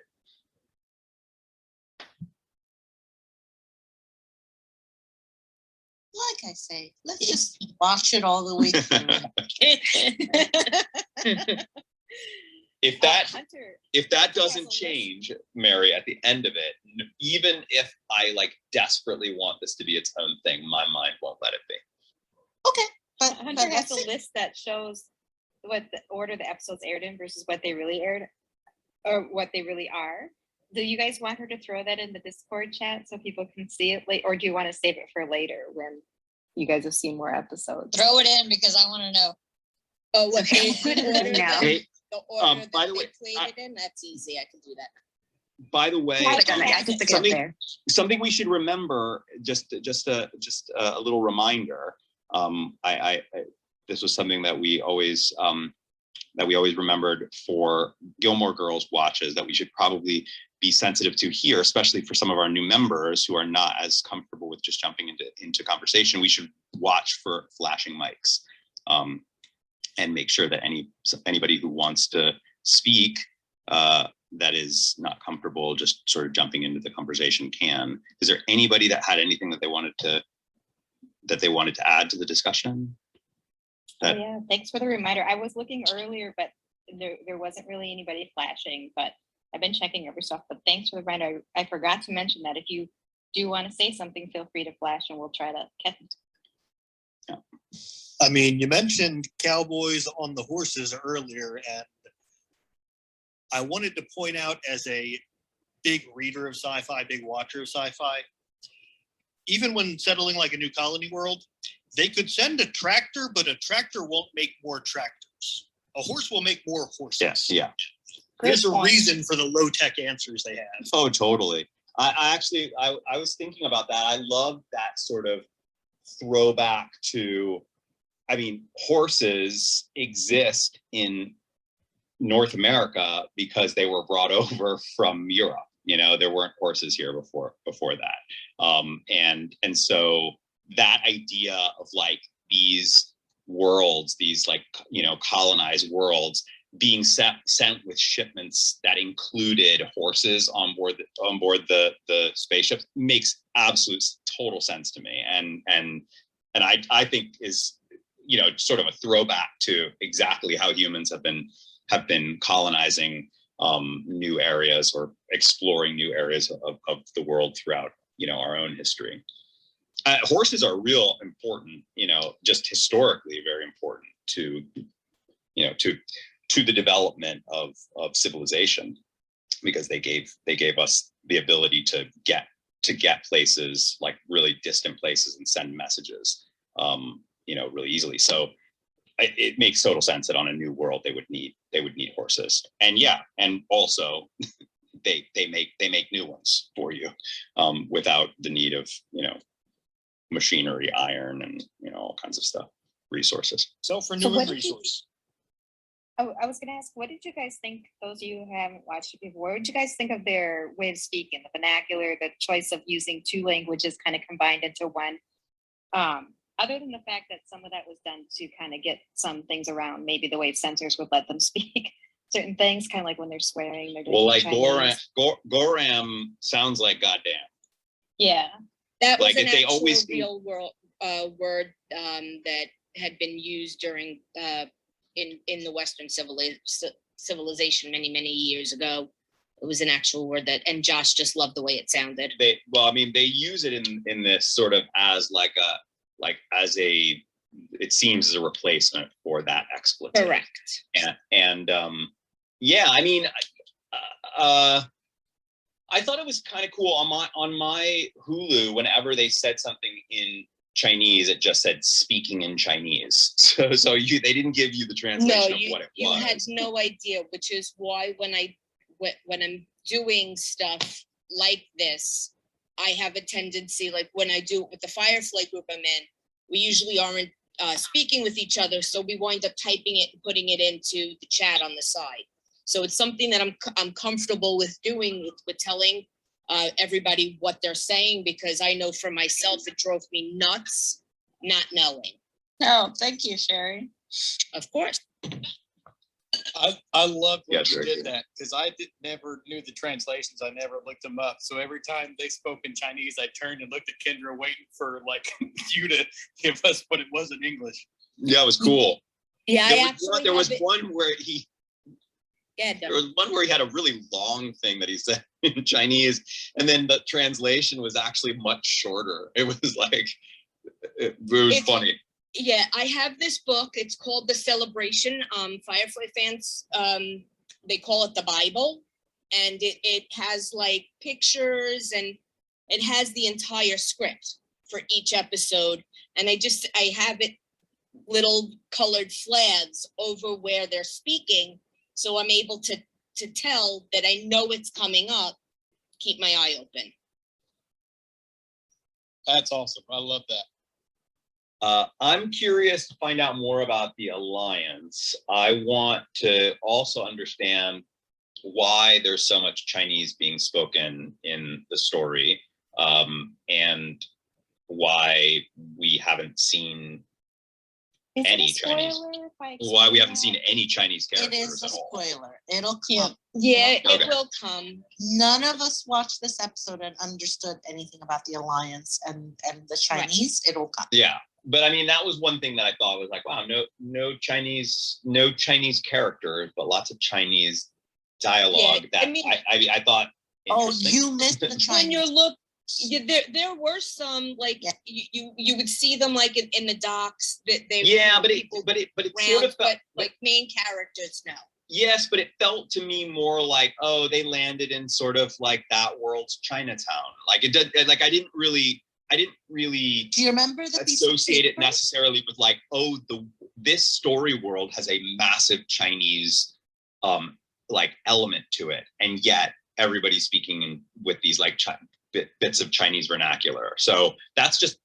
I'm not saying there's anything wrong with it. It's just that like right now it leaves a lot of questions. Like I'm kind of like, what's going on? Absolutely. Well, and I the can tie it paper into that- Gilmore for you. The paper that the guy Shepard waved that you were like, it's cool how it's video.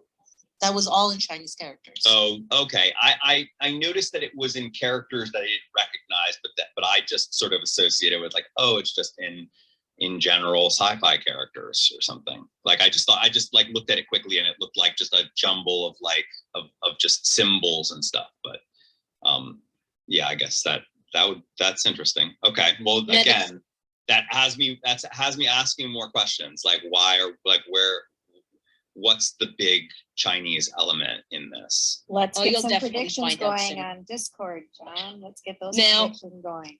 We can all bet Badger. The actor who plays Badger is Mark Shepard. His father was actually in an episode of Gilmore Girls. He was when they were in the steam room when Luke and Kirk were talking to the elders. The one who had his head covered, that's his father. Remind me who was Badger again? Badger's the one. who Mark didn't Shepard. He was supposed to be the guy who sent them. You know, they were going to make the deal with first. Oh, and right, he the turned them down. The one with the mighty. He was the one that holds up the bowler. Correct.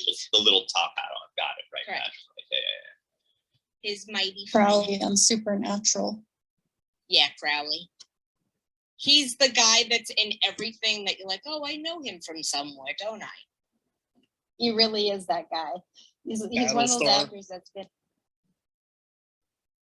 Leverage. He's been in so much stuff. It's not even funny. Warehouse 13.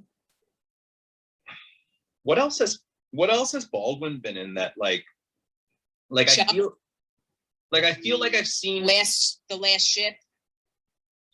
no TV stuff. Like I feel like I've seen him on a bunch of things. Adam Baldwin was in the TV show Chuck. That's Okay, with Zachary Chuck. Levy. Oh, He's right. in, from start to finish of that. He was in the last ship recently. That was a Navy TV show. Mhm. But he's been in a lot. If you haven't watched Chuck, do it. That's another show that I got Jessica watching and she loved.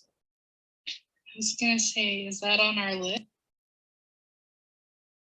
No, but it should be. It very much should be. It's really good if you haven't seen it.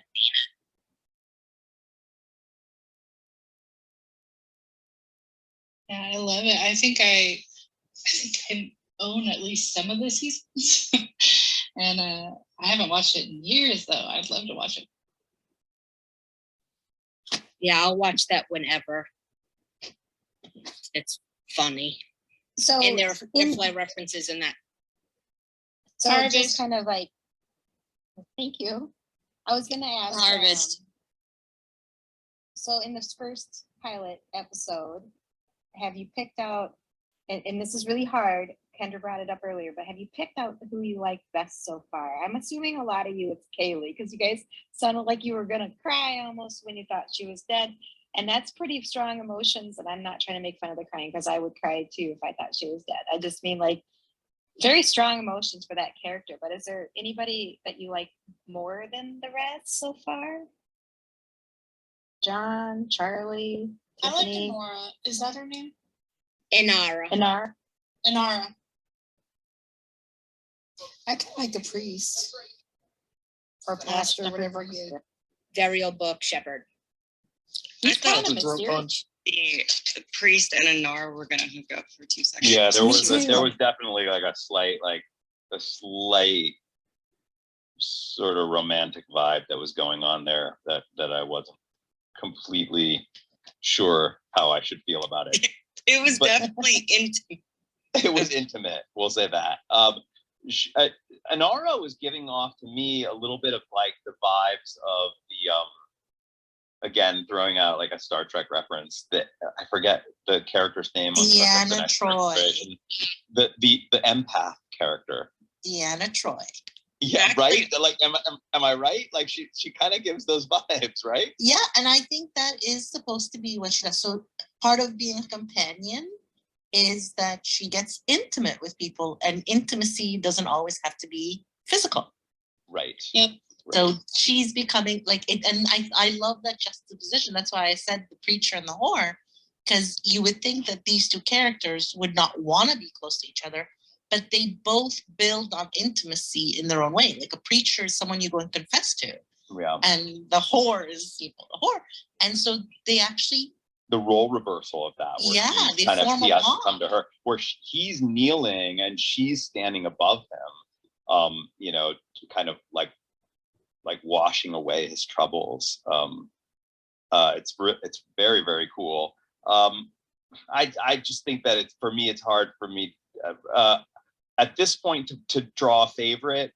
You know, I think a character like Jane is typically my favorite, but for whatever reason, I haven't gotten there yet with him.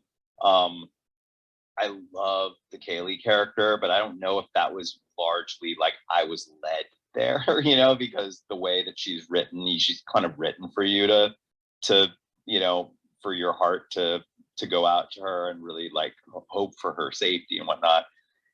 But this might be just an easy one, but I just really like Mal. I love that character. I think he's super, super interesting. Me too. but I also, one of my favorite moments in the episode was when, what is it named, Wash? Yeah. Yes. Wash. When he flips the ship around, he's like, here is something you can't do. Oh, I love that moment. I love that kind of writing. Dee, were you saying something earlier? I'm sorry. I thought I heard you kind of chiming. Maybe not. Doug? Maybe not. Steph? I didn't do it. Oh, I thought Yes, I heard you did. chiming in earlier, and then but we all kind of were getting all excitable at the second you were trying to speak. So I just wanted to see if you had something else you wanted. I think he was gonna. Oops, sorry, that's not gonna work. I was gonna say, I think he was gonna chime in for me because I said when John said that he usually would like Jane, but he hasn't gotten there yet. I just said, well, you will. Oh, okay. Yeah, I mean, he seems like he's written for you. He's written for you to. He's the bad boy he's the bad boy who should be doing bad, but ends up doing good because he's got a good heart. You saying he's our Dylan McKay? Yeah, he's our Dylan McKay. Yes. Yeah. Now, and I also have some questions about Mal. Mal's really interesting because, like, from the get-go, so I'm really fascinated, to be honest, with all of the Christian themes that they're playing with in the series. And Matt, like, kind of opening, I thought it was really interesting opening with Mal, and he like has that cross and he kisses the cross, but it never really comes back again, like in a significant way, for that character. So now I have a lot of questions about with his religion, about his faith, what's his faith, and and how much does it play into the person he is now versus where he was then. I'm wondering, like, has he lost his faith a bit? Like, so I'm asking a lot of questions about that. They do kind of tell you, like, when the preacher asks if he can bless the meal, and he's like, I don't care if you do it, just do it to yourself. He has, yeah, right. So it's like, so something has happened since that war that has rocked his faith a little bit, it seems. Don't you feel like maybe it had to do with, like, at the time he was kind of like holding on to his faith, and and then that all of it is like destroyed, like, like everything is and so, the Serenity Valley is where they were when that happened. Oh, right, Serenity. He calls his ship Serenity. Yeah. And I don't know, I always felt like maybe he lost his faith during that war. Yeah. I mean, that seems to be. I didn't catch that line about the blessing the meal thing, but that seems to be what's being alluded to, because in that war you see that he is clearly somebody who has faith, and then of course the war, the battle ends terribly, and now years later he's sort of living this, like, this sort of life of sort of running from like things. He's a scrapper. Lawlessness. He goes from somebody who's saying, we're not going to die, we're too pretty, God wouldn't do that to us, to 2 minutes later, their commanders said it's too hot, we're not coming to rescue you guys, and the Alliance comes in, and Bendis is killed right next to him. So it goes from one extreme to the other almost instantaneously. Yeah, so I'm wondering how much of this one season that we get is really going to allow us to explore that. if that's really what's going on here, if this is like the story of a man who has sort of lost his faith and finding that again through these other characters, like I'm curious now how much we'll be able to actually fulfill that story arc within just one season. Joss had 7 seasons in mind for this show. Can I go back to asking the new viewers? Like, I know Sure, Steph is yeah. new. I'm new. What they saw? Yeah, Absolutely. About what? their She favorite wants to- characters or Yeah, what like- they Oh, thought yeah. of the first.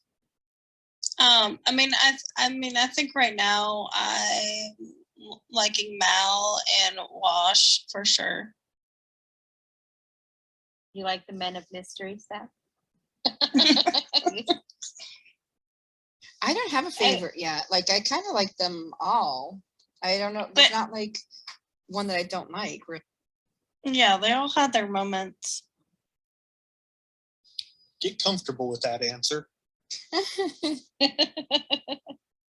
So true. That's sort of why I'm asking, because I want to see if by the end of the series, if the answer is going to change. Yeah, and that's why I was kind of asking that question too, Mary, because I'm always kind of curious, like at the beginning of something, the first impression, and because this pilot was the equivalent of 2 episodes if it had aired on TV, we get a pretty good introduction compared to your average show that you only get a 1 hour with. And so they think they did decent character development and stuff in what is considered the pilot. And so it's just kind of, I was curious because you guys seem to really enjoy it while we're watching. And I'm really glad that you guys are enjoying it so far. I'm not new, but Wash is my favorite character. I think it has a lot to do with Alan, because I love him and everything he's in. I always feel like he steals the show. He's got this the character's doing this like kind of like very light proper he's got this kind of proper accent that he's Alan has lived in England. He sort of over articulates his words in a way that's something it's very charming. Yeah, Alan was born in Texas, but he had lived in England for quite a while. And if you guys have watched, I mean, even recently he was in one of the Star Wars. He was K2SO, the robot that didn't, nothing was proper the way he was doing it. Everything that he does, he's such a versatile actor. You believe him in everything. He was really good in iRobot. Like like playing the art with the very enunciated words in as a robot in that too. Oh, the voice of Sunny. Oh, did he do the voice of the robots in I? Yeah, he was Sunny. Yeah. Mm-hmm. Yep. Jules, you were gonna say something as well? Oh, I was just saying Wash and Kaylee are my favorite, and Wash just is still my favorite forever. Have you seen the series before? Yeah, a couple times I watched it through, and I made my partner watch it a couple years ago. Krista, Yeah, either of you guys? Wash is a blast. What was that? Chris, did you say my name? Yeah, I was gonna say, did you guys want to chime in on who your favorite characters are? I know you're not new to the show, but Mal is definitely my favorite. He's just a very complex character. And I also noticed even in this episode, I liked Zoe more than I used to. Oh, nice. Revisiting things. Yeah.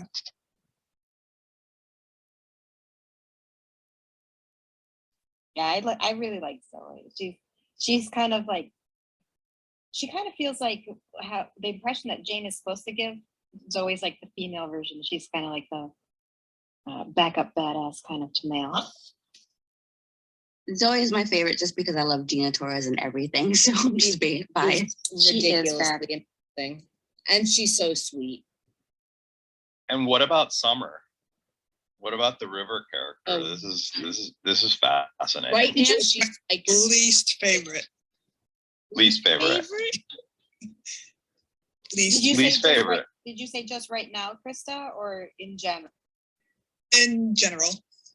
In general. I mean, I'm definitely my curiosity is piqued. I want to know like what's going on. Like, what is she like what mental abilities does she have? Like I'm starting to think maybe she like they taught her how to move things with her mind or something like that. Like I'm fully expecting a big surprise where River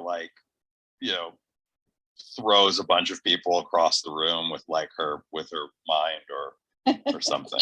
Did you notice her perk up though? Did you notice when she was in the infirmary with Kaylee and she kind of perked up and Kaylee asked her if everything's all right, and then all of a sudden the Reavers are coming. Ooh, okay. So basically she's got a Reaver homing like a homing. Well, I don't know device. Homing device. That, but it's one of those things that every time I've watched it, it's just that stands out to me. Like Stranger Things. Yeah, Yes. she's got a little bit of an L. An 11. Yeah, 11. Or Yeah, no, yeah, 11. an 11 quality to her. Definitely was an 11 quality. What did I miss? What did I miss? Why was the Reaver ship like half blown out on one side? Because they are not careful. It was just like a little detail of like this ship is just like like a little bit of a junk I always figured them as like scavengers. Got it. It was good. I mean, that was a really cool detail then.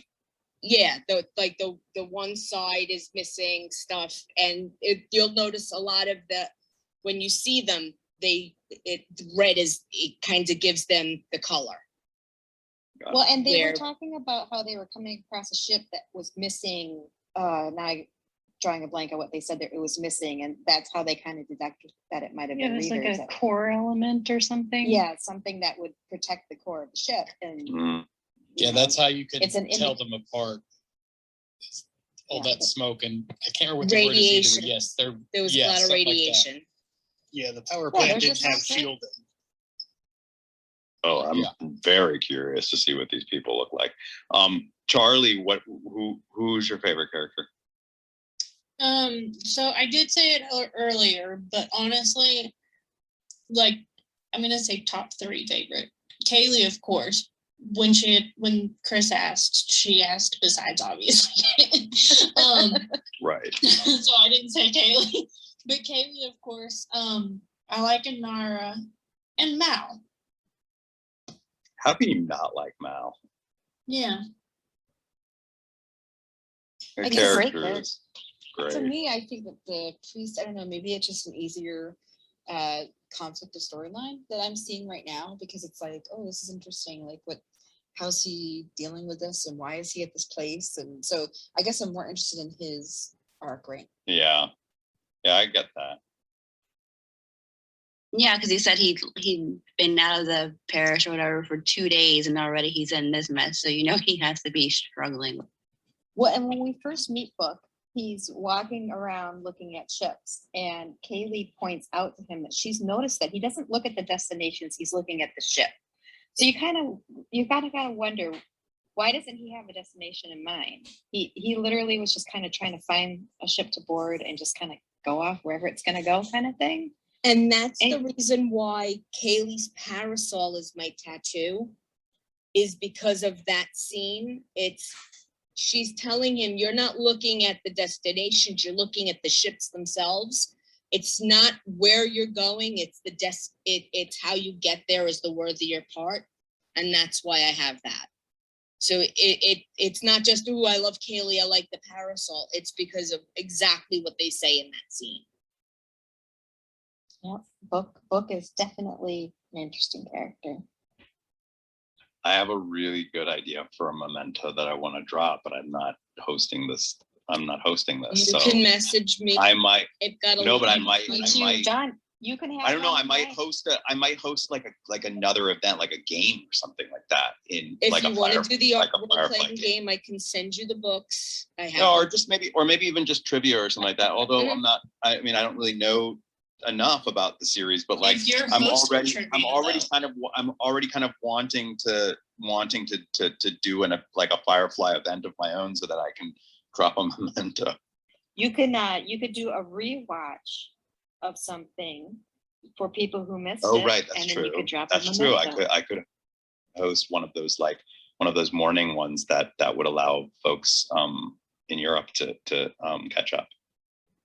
Look at you already totally into the Firefly. Which makes me so happy. Can I go back Took to 45 one thing we were minutes. talking about before? Absolutely. Sorry, Julie. Yeah. No, sorry, Hunter. I was just saying it took him 45 minutes. I looked at the timestamp when he said he was in it. I was so in it to win it. I mean, it's really like it is one of my favorite genres. One of my all-time favorite stories is, I'm guessing maybe Doug probably would know this, is Mass Effect. I just love these a ship of friends.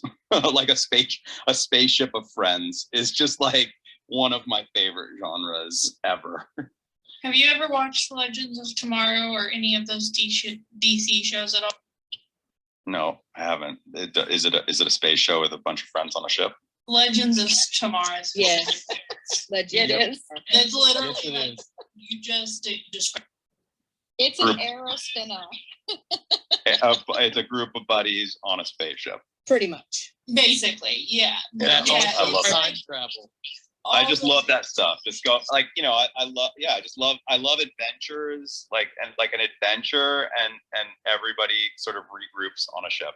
I Like, think and you it's a would love Farscape then. Farscape that. Yeah. Hey, John, I got a homework assignment for you then. All right. Halo 3 ODST. Yes.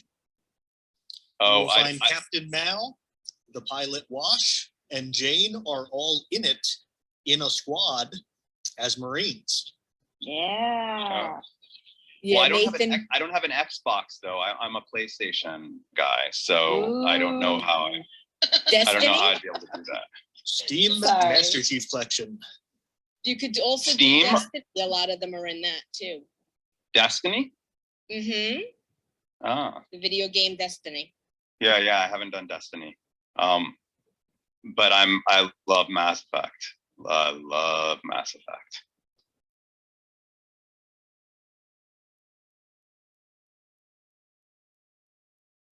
Hunter, you had a question? Hunter, yeah. What do you want to go back to, Hunter? Oh, it's okay. I just changed my mind. I'll save it for another episode. Okay. So it's a pretty cool ship. I love the way it lights up when it burns. And that hooked me in the early days. I didn't need a lot of the other stuff. I just like the space. Yeah. Oh, sorry, go ahead. I was gonna say, I also like how in this episode, they basically show us the entire ship. We get to see the main hold, we get to see where they're sitting, we get to see the piloting area, so like we get to see their quarters, how they live. It's a pretty, like, they laid out the layout for us, so we feel like we know the ship right from the very first. Yeah. Yeah, and and it feels like it doesn't feel so big that it feels like a city, like Star Trek, the ships feel like you're in a little, like a town, they're so big. Whereas this feels like a little house. It feels like a flying house. It does. Well, yeah, Mal Feels like the from friend. one It feels end to like the the friend other. apartment. It feels like basically like a space friend's apartment. Oh, and now you got stuff hooked. There you go. I was gonna mention though, the other thing I liked about this show like at least in this episode for sure. A lot of shows where they take place in space and stuff like that, like Battlestar Galactica, Star Trek, now there's always some kind of battle where they're shooting at each other at some point, and there's not in this, other than the very opening with the war, but that's more on the planet than in space. Well, and I like that about they this shoot show. it with the whole thing with patience. Yeah, No, I'm talking about from ship to ship. You don't have Yes. ship to ship Yeah. battles. Yeah, they don't really have. You have them they don't out have like, running each they don't other. have. Yeah, they don't have the classic dog fighting, the sci-fi dog fighting. It's more like all the fighting that we saw was just like gunslinging. Well, the Firefly class isn't a fighter ship. It doesn't have a gun attached to it. So Well, that's I one realize reason. that, but I just mean it's one of the things that was really different about this show compared to other shows I'd seen that take place in space. Gotcha. Battlestar Galactica, the Yeah. original one, Star Trek, anything like that. Pew, pew, pew. It's just kind of a different feel for a show that's set partly in space. It's kind of like a hybrid show. I just saw the photo, by the way, Doug. Love the hat. Thought you would appreciate that. Love the hat. Sarah's sitting here like, I don't know what this means. In the picture, he just made me take it and send it, and I was like, "What am I saying?" And he was like, "You don't need to say anything." And I was like, I don't know if I have that kind of relationship with John. I want to see a picture. Oh, you do. I'll post it in Discord. I don't know if I can actually. Yeah, you can post it in Discord, but No, I I'm mean, you saying I have to. can't see it again. I just took it and saved it. I just sent it to you on Instagram. I didn't save Right. it. It's those I'll Instagram have ones. Doug that recreate it. But How official should? It's Mass Effect. It's if you know the Mass Effect trilogy. If you know, you know. Yeah, if you know, you know.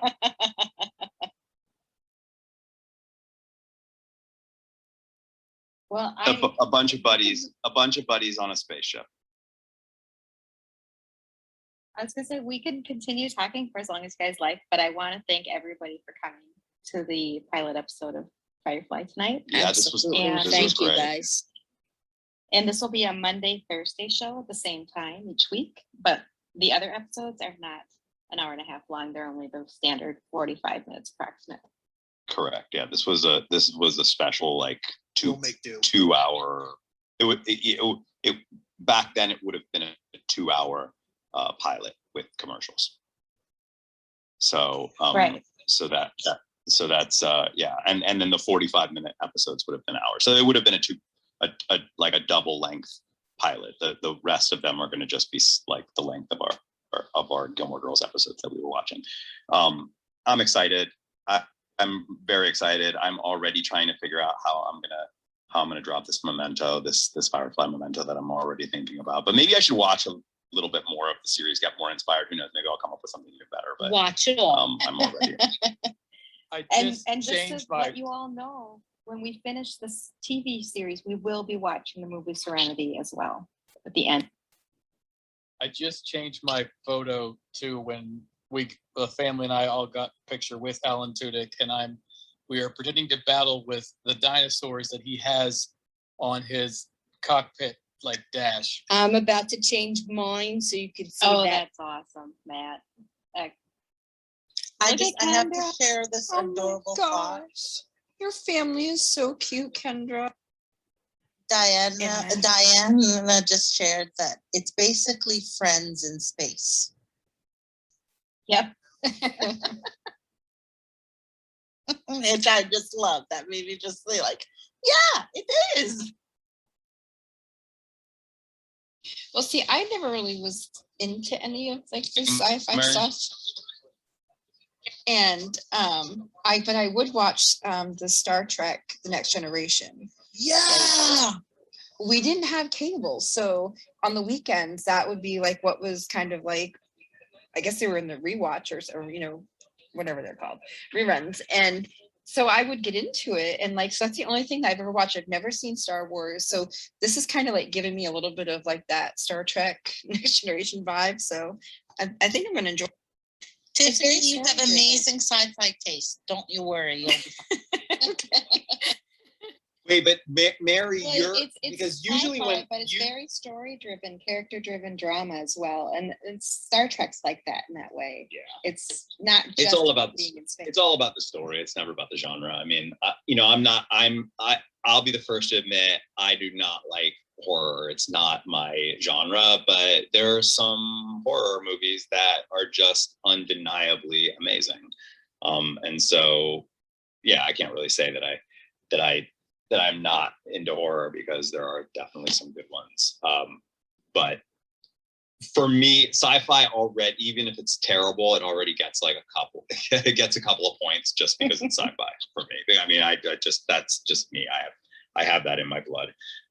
But Mary, typically though, people are either Star Wars or Star Trek. There is a little bit of a divide, like taste wise. But you've once told me that you were into Star Wars. Why does there have to be a divide? I don't get it. I love them both. Yeah, they both are awesome and both very different. Like they approach like that kind of space show or space franchise in a very different way. But I think that it's that like those who like the sort of the depth of character, the intellectual nature of Star Trek, find the Star Wars adventure, children's adventure stuff to be kind of thin. And folks who really love all of that, just like imaginative space fantasy of Star Wars, typically find Star Trek to be extremely boring and super like you're like in a classroom or something, learning some sort of new lesson for the day. So it really depends on what you're in the mood for, but I don't think that you have to pick one or the other. I've never understood that. I love them both. I love and both when I'm too. in the mood for, just laying back and not thinking and not reflecting, I will do Star Wars. And when I'm in the mood to have like incredible characters and things that like, there's times where I'm in a discussion and be like, you know what, there was a TNG episode about that. And I want to reflect a little bit more about what the themes they did on that. Like there's appetites for both things. I don't think you have to pick one or the other. I am a big fan of both. Yeah, I know people that like only like DC comics or Marvel comics. Like for some reason they can't like both, and I've never understood that. Oh yeah, that you get that same thing, but that same like kind of like schism between the like DC fans and the Marvel fans. That's totally true. But it's like how can you love X-Men but not love Batman? It's like they're both great in their own special way. Exactly. Hey, Matt, I switched my picture to Alan as well. And yes, he does love playing with dinosaurs.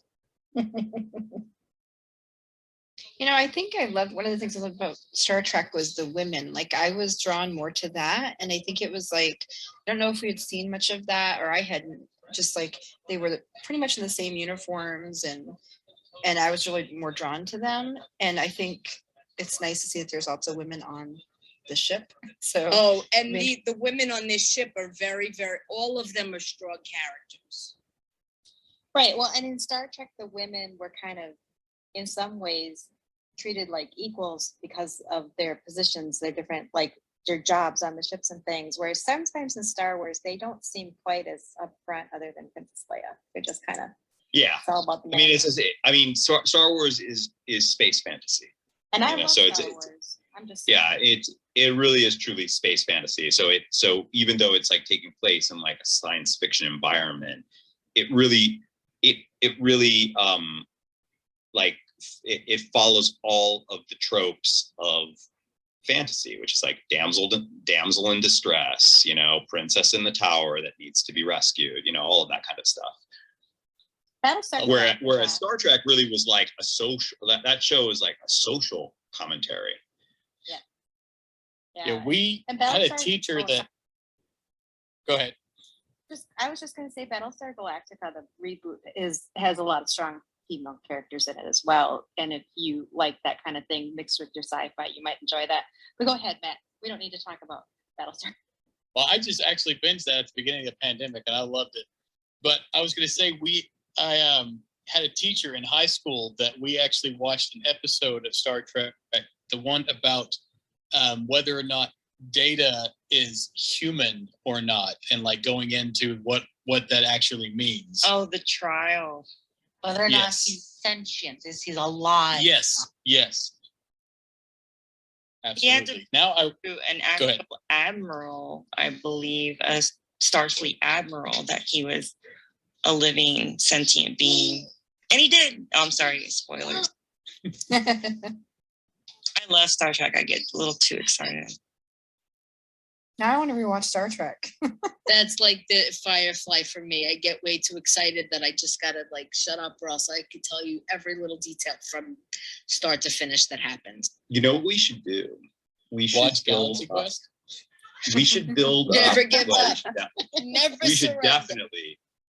definitely watch Galaxy Quest, period.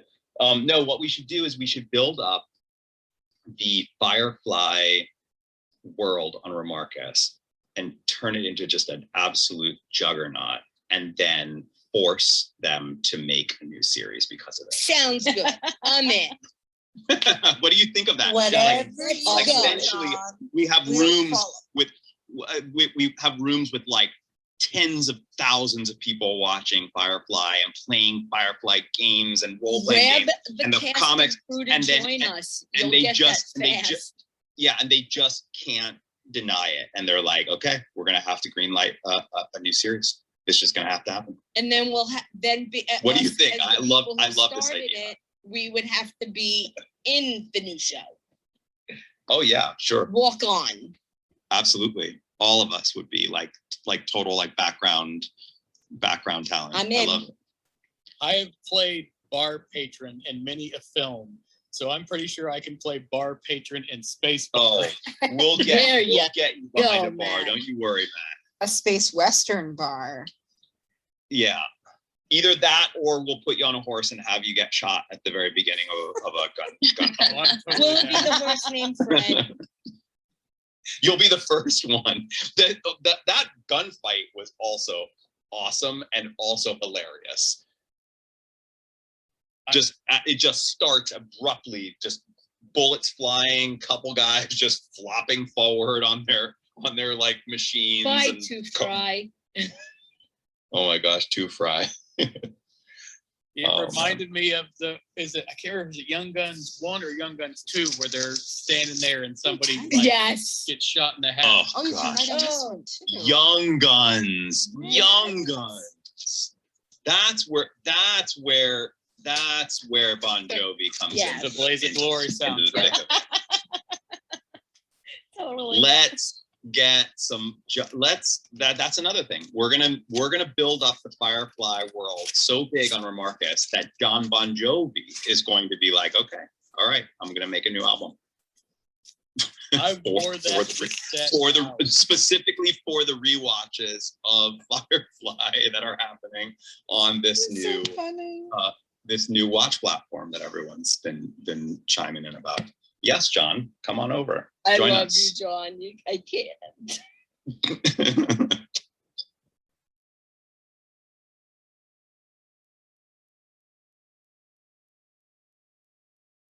Well, I'm gonna head out. I have a little bit more work to do, some app stuff that I want to finish before I go to bed. Are we all excited for Monday and episode 2? Yeah. Oh yeah. Oh yes. We got How it, am I man. supposed to wait till then? You've gotta wait. You've gotta do it. But I See? promise you, it'll be a good payoff. It's can worth the wait. I have a hard time waiting for this show. I can imagine Kendra picking up some of the comic books or something like that. She couldn't wait to get to the next Drag Race episode and just started watching old Drag Race stuff. So Kendra might go looking for something else. I can send her the novels. Drag Race I have has all been the playing novels in ebook. nonstop at my house. Have you been enjoying it? Yes, I go in there from time to time. It's hard to like walk by and not stop and be like, you can get sucked in. Kendra was telling us how half of the shows that I've seen have been just walking into the room while Babsy's watching something, and I just stop and stare at the television. That's actually how I ended up finally watching Gilmore Girls. Same thing with my Kendra would be husband. watching it for the millionth time, and I'd sit there and walk by, and then I start asking questions, and she'd be like, "Just go watch it." And I finally was like, "Okay." Yeah, that And was you my then husband said too. thank you, right? You said thank you to your wife for introducing you to Gilmore. Yes. I got mad because I was so sucked in. Good job. You like it? I love it. I had been Good job, talking- Kendra. I've been talking with my friend Jay Muse, who's a huge Gilmore Girls fan, and I was talking about how Kendra was watching it all the time, and he's like, "You gotta watch it. It's like this mom and her daughter, and they're like best friends. You'll love it." And after it playing over, and I get sucked in, and I was driving Kendra nuts, asking so many questions. And she came in my room one day, and I was like watching the pilot. She's like, "I knew it. I heard the theme." Jay Muse does seem like somebody who watched the show. If you're talking about the same guy, Yes, Jay from Jay and Silent Bob. He and his wife Jordan love it. yay! That's awesome. Well, thanks, John, for giving us some extra time tonight. I know that the event was supposed to end about a half hour ago, but I No, it appreciate wasn't. everybody's comments and insights, and I'm looking forward to watching more of the It was good. It was a good one. I'm looking forward to more. I'm glad you like And it. I'm really glad you left your mic on some of those things, or maybe you just manually turned it on, because your little under the breath comments were pretty fun to hear. Oh, I've kind of gotten good at that little minuscule mute button, which will not be so minuscule when we eventually have our own. But I've kind of gotten good at like my thumb like hits it right as my voice starts to come out on something. So like it's like now my thumb like reacts to like my own reactions to things. So I wasn't even aware that I was doing that. You start to talk and you ring the bell because you get a treat. Yes. Yeah, I'm like Pavlov's dog. I'm basically Pavlov's dog at this point. Drool. For Marcus has basically made me Pavlov's dog. Well, if anybody has questions about translations and you're thinking about it later, just shoot Sherry a message at Discord. Absolutely. Yeah, Sherry, what was the name of that book? I'll take a picture of it and send it to Kendra. It's Firefly, A Celebration. But I actually have several books that are here, so I'll just show you what they all are. Because there's a lot of stuff here. There's a handbook, which is the official crew member's guide to the Firefly class series 3 ship. There's the encyclopedia, a traveler's companion, the Gorham's shiniest dictionary and phrase book in the verse. And I have others that are floating around, but these are the ones that I had grabbed and brought with me. There are 2 compendiums. There's a lot. Yeah, I've got a handful, but it's so dangerous. There's so much. Every time I'm like, oh, I got it. Oh, wait, there's another one. Oh, there's another one. Oh, there's another one.